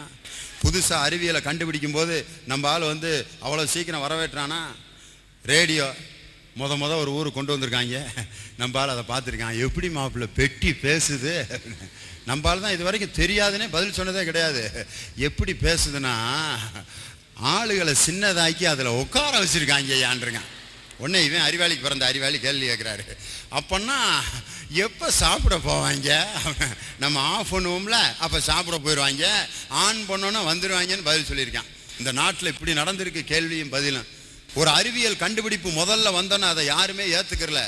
நாங்கள் சின்ன பையனாக இருக்கும்போது பெரிய அம்மையை ஒழிப்பதற்கு அம்மைப்பால் குத்துவாங்க. இந்த 2 இடத்துல இப்படி வாட்ச் கட்டின மாதிரி ட்ரிக் ட்ரிக் அப்படின்னு திருக்கி விடுவாங்க. 2 புண்ணு அப்படியே வாட்ச் கட்டின மாதிரி இப்படி வீங்கி கிடங்க.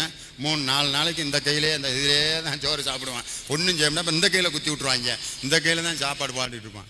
அதனால நாங்கள் சின்ன பையனாக இருக்கும்போது காக்கி டவுசர் போட்டு சைக்கிளில் யாராவது வந்தாங்க அவ்வளோ பேரும் அடுத்த தெருவுக்கு ஓடிடுவான். அங்கே பார்த்தா அங்கே 2 பேர் காக்கி டவுசர் போட்டு குத்திக்கிட்டு இருப்பான். பிடிச்ச அப்புறம் இழுத்து குத்தி விட்ருவாங்க. அம்மைப்பால் குத்துதல். அந்த அம்மைப்பால் குத்தி குத்தி இன்னைக்கு பெரிய அம்மை நோய்ங்கிறத விரட்டி அடித்தது அறிவியலுடைய சாதனை இல்லையா? பெரிய அம்மைங்கிற நோயே இன்னைக்கு இல்லையே. யார் சொல்றா? இவங்க சொல்றாங்க. சர்த்தாயா? அப்ப மனிதன் அறிவே இல்லாம இருக்கணுமா? கறி வண்டியில தான் போகணுமா? நடந்து தான் போகணுமா? மாட்டு வண்டியில தான் போகணுமா கேட்டாங்க. பேரறிஞர் அண்ணா டெல்லிக்கு அன்று ஜவஹர்லால் நேரு பிரதமராக இருந்தப்ப இந்தியாவில் தமிழை ஆட்சி மொழியாக மாற்று அப்படின்னு எம்பியா இருக்கும்போது கோரிக்கை வச்சார். அப்போ ஜவஹர்லால் நேரு கேட்டார், தமிழை ஆட்சி மொழி ஆக்கலாம், ஆனால் அதை அவ்வளவு நிறைய பேர் பேசலைல, அதனால நாங்கள் தமிழை ஆட்சி மொழியாக மாற்ற முடியாதுன்னார். அப்போ அண்ணா கேட்டார், அதான் அறிவுங்கிறேன், இந்தியாவினுடைய தேசிய விலங்கு எதுன்னு கேட்டார். புலி. இந்தியாவில் அதிகமாக இருக்கிற விலங்கு எதுன்னு கேட்டார். நாய். அப்போ நாயத்தான தேசிய விலங்கா நீங்கள் வச்சிருக்கணும், ஏன் புலியை வச்சிங்கன்னு சொல்லி கேட்டார். அப்போ தான் ஜவஹர்லால் நேரு சொன்னார், அது அழகானது, வீரமானது, குறைவாக இருந்தாலும் அதைத்தான் நாங்கள் தேசிய விலங்காக வைப்போம் சொன்னாரு. அதே மாதிரி எங்கள் தமிழும் அழகானது, வீரமானது, அதை ஆட்சி மொழியாக வை அப்படின்னு சொன்னார். இந்த அறிவு எங்க இருந்து வரணும்? அனுபவங்களிலிருந்து கிடைக்கக்கூடிய இந்த அறிவு தான் மனித சமுதாயத்தை வளர்த்து கொண்டே வருகிறது. அன்னை தான் பாடினா, அன்னைக்கு ஒரு பாட்டு பாடினா கண்ணதாசன். ஆதி மனிதன் கல்லை எடுத்து வேட்டையாடினான், அடுத்த மனிதன் காட்டை அழித்து நாட்டை காட்டினான், மற்ற மனிதன் மண்ணில் இறங்கி பொன்னை தேடினான், நேற்று மனிதன் வானில் தனது தேரை ஓட்டினான், இன்று மனிதன் வெண்ணிலாவில் இளத்தை தேடினான், வரும் நாளை மனிதன் 7 உலகை ஆள போகிறான், வரும் நாளை மனிதன் 7 உலகை ஆள போகிறான், ஒன்று எங்கள் ஜாதியே, ஒன்று எங்கள் நீதியே, உழைக்கும் மக்கள் யாவரும் ஒருவர் பெற்ற மக்களே. ஆனால உழைக்கும் மக்கள் யாவரும் ஒருவர் பெற்ற மக்களே. இந்த உழைப்பை நம்ப வைத்தது அறிவியல் இல்லையா? இன்னைக்கு பாருங்க, மெரினா பீச்சில் எல்லா தலைவர்களுடைய சிலையும் இருக்கு. ஒவ்வொரு தலைவரும் அவங்களுடைய கொள்கையை தான் சொல்லிக்கிட்டு இருக்காங்க. அண்ணா ஒன்றே குலவன், ஒன்றே குலம், ஒருவனே தேவன் பாரு. எம்ஜிஆர் இப்படி காமிச்சிட்டு இருப்பாரு, அவர் என்ன நினச்சி காமிச்சிட்டு இருக்காருன்னு தெரில. இவர் இந்திரா காந்தி இப்படி கையை வச்சுட்டு இருப்பாங்க, அவங்களுடைய கை சின்னத்தை காமிச்சிட்டு இருப்பாங்க. அதிலும் காமராஜர் ஒரு 5-6 பிள்ளைங்களை கூட்டிகிட்டு பள்ளிக்கூடத்துக்கு போகிற மாதிரி தான் ஒரு 5-6 பிள்ளைங்க பின்னால் போயிட்டு இருக்க மாதிரி அவருடைய கொள்கையை பெருந்தலைவர் காமராஜர் அங்கே காமிச்சிட்டு இருப்பார். ஒவ்வொருத்தரும் அவரவர்களுடைய கொள்கையைத்தான் நிலைநாட்டி கொண்டிருந்தார்கள். ஆனால் மெரினா பீச்சில் இருக்கக்கூடிய உழைப்பாளர் சிலையில் கூட தொழிலாளி உழைத்து கொண்டுதான் இருப்பான். அந்த இடத்துல நீங்க பார்க்கலாம், அப்படியே வேலை செஞ்சிட்டு இருக்கிற மாதிரி ஒரு காட்சி. அப்படி அந்த உழைப்பிலிருந்து ஒரு தொழிலாளியை விடுதலை செய்ய வைத்து தொழிலாளியை வீட்டுக்கு அனுப்பி கொண்டிருக்கிறது இன்றைய அறிவியல். கம்ப்யூட்டர்னு பேங்க்குள்ளே நுழைஞ்சு வாலண்டரி ரிட்டையர்மெண்ட் விஆர்எஸ் யார் கொடுப்பதற்கு தயாராக இருக்கிறீர்கள்? அவன் நல்லா வேலை செஞ்சுக்கிட்டு இருக்கவனை போய் ரிட்டையர் ஆகிறான்னா அவன் எப்படி ஆவான்? 40 வயசில் ரிட்டையர் ஆகிட்டு என்னையா செய்கிறது அப்படின்னு. இருந்தாலும் ரிட்டையர் ஆகிறப்ப 5 லட்சம் கொடுப்பேன். 5 லட்சமா கொடுங்க அப்படின்னு 5 லட்சத்தை வாங்கிட்டு வீட்டில் இப்படியே வானத்தை பார்த்துக்கிட்டு மோட்டை பார்த்துக்கிட்டு. இந்த கம்ப்யூட்டர் என்பது தொழிலாளர்களுடைய வேலை வாய்ப்பை பாதித்ததே. இந்த அறிவியல் எனக்கு தேவையா அப்படின்னு யார் இவங்க கேட்குறாங்க. இப்போ நீ என்னையா சொல்கிற? நீ 2 பக்கம் பட்டன் போட்டு விட்டுக்கிட்டே இருக்க. நீங்கள் எதுக்கு நீ தீர்ப்பு சொல்கிறேன்னு இன்னும் கண்டே பிடிக்க முடியலையேன்ட்டு. இன்றைக்கி பாருங்கள், நான்லாம் இப்போ வீட்டில் அன்றைக்கி மேடம் 2 பேரும் எங்கள் கல்லூரியில் பேசுங்க அப்படின்ட்டு ஒரு கவரில் பணம் வச்சு இப்படியே கொடுத்தாங்க.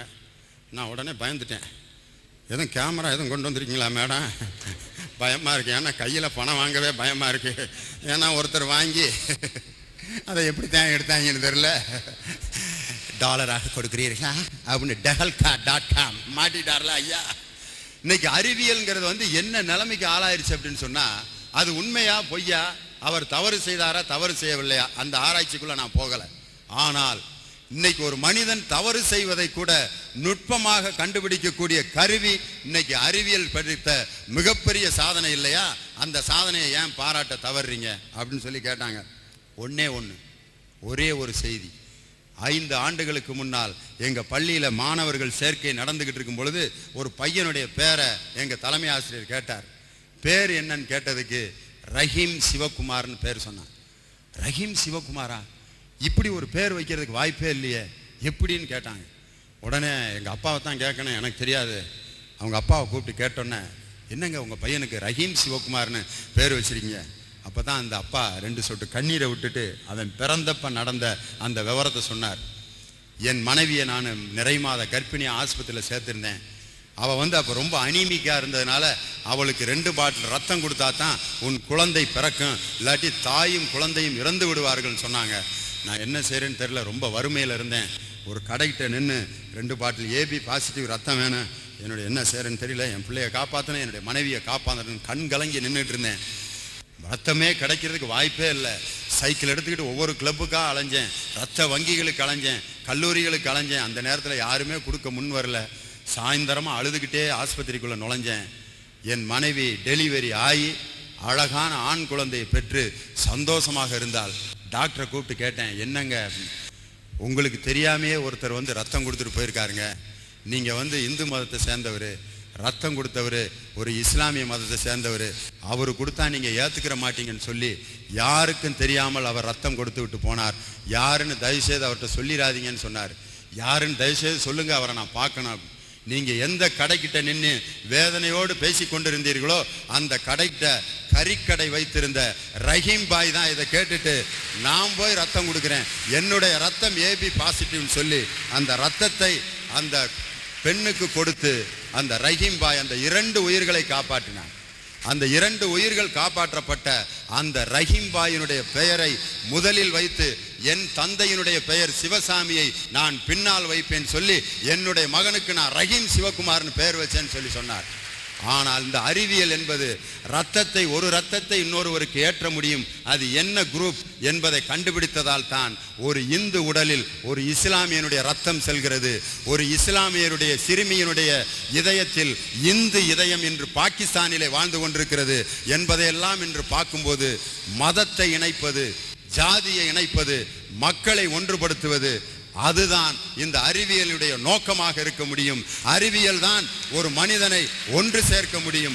அறிவியல் பூர்வமான சிந்தனை தான் ஜாதியை அழிக்க முடியும், மதத்தை அழிக்க முடியும், மனிதனை ஒன்றுபடுத்த முடியும். அப்படிப்பட்ட அறிவியல் இந்த மக்களுக்கு தந்தது மகிழ்ச்சிதான், மகிழ்ச்சிதான், மகிழ்ச்சிதான் என்று சொல்லி நன்றாக பயன்படுத்தினால் அறிவியலும் தொழில்நுட்பமும் மனதுக்கு மகிழ்ச்சி அளிப்பவை என்று சொல்லி இந்த விருதுநகர் வன்னிய பெருமாள் கல்லூரியிலே நாங்கள் பேசுவதிலே மகிழ்ச்சி அடைந்து இந்த கல்லூரியில் புறப்பட்டிருக்கும் இந்த வீராங்கனைகளின் படையில் ஒரு ஜான்சி ராணி, ஒரு மல்லேஸ்வரி, ஒரு அன்னை தெரசா விரைவில் உருவாகின்ற காலம் விரைவில் வருகிறது. அதையும் சாதிப்பது அறிவும் படிப்பும் தான் என்று சொல்லி படியுங்கள், அறிவியல் பூர்வமான சிந்தனை வளர்த்து கொள்ளுங்கள். வாழ்க அறிவியல், வளர்க இந்தியா. நன்றி, வணக்கம்.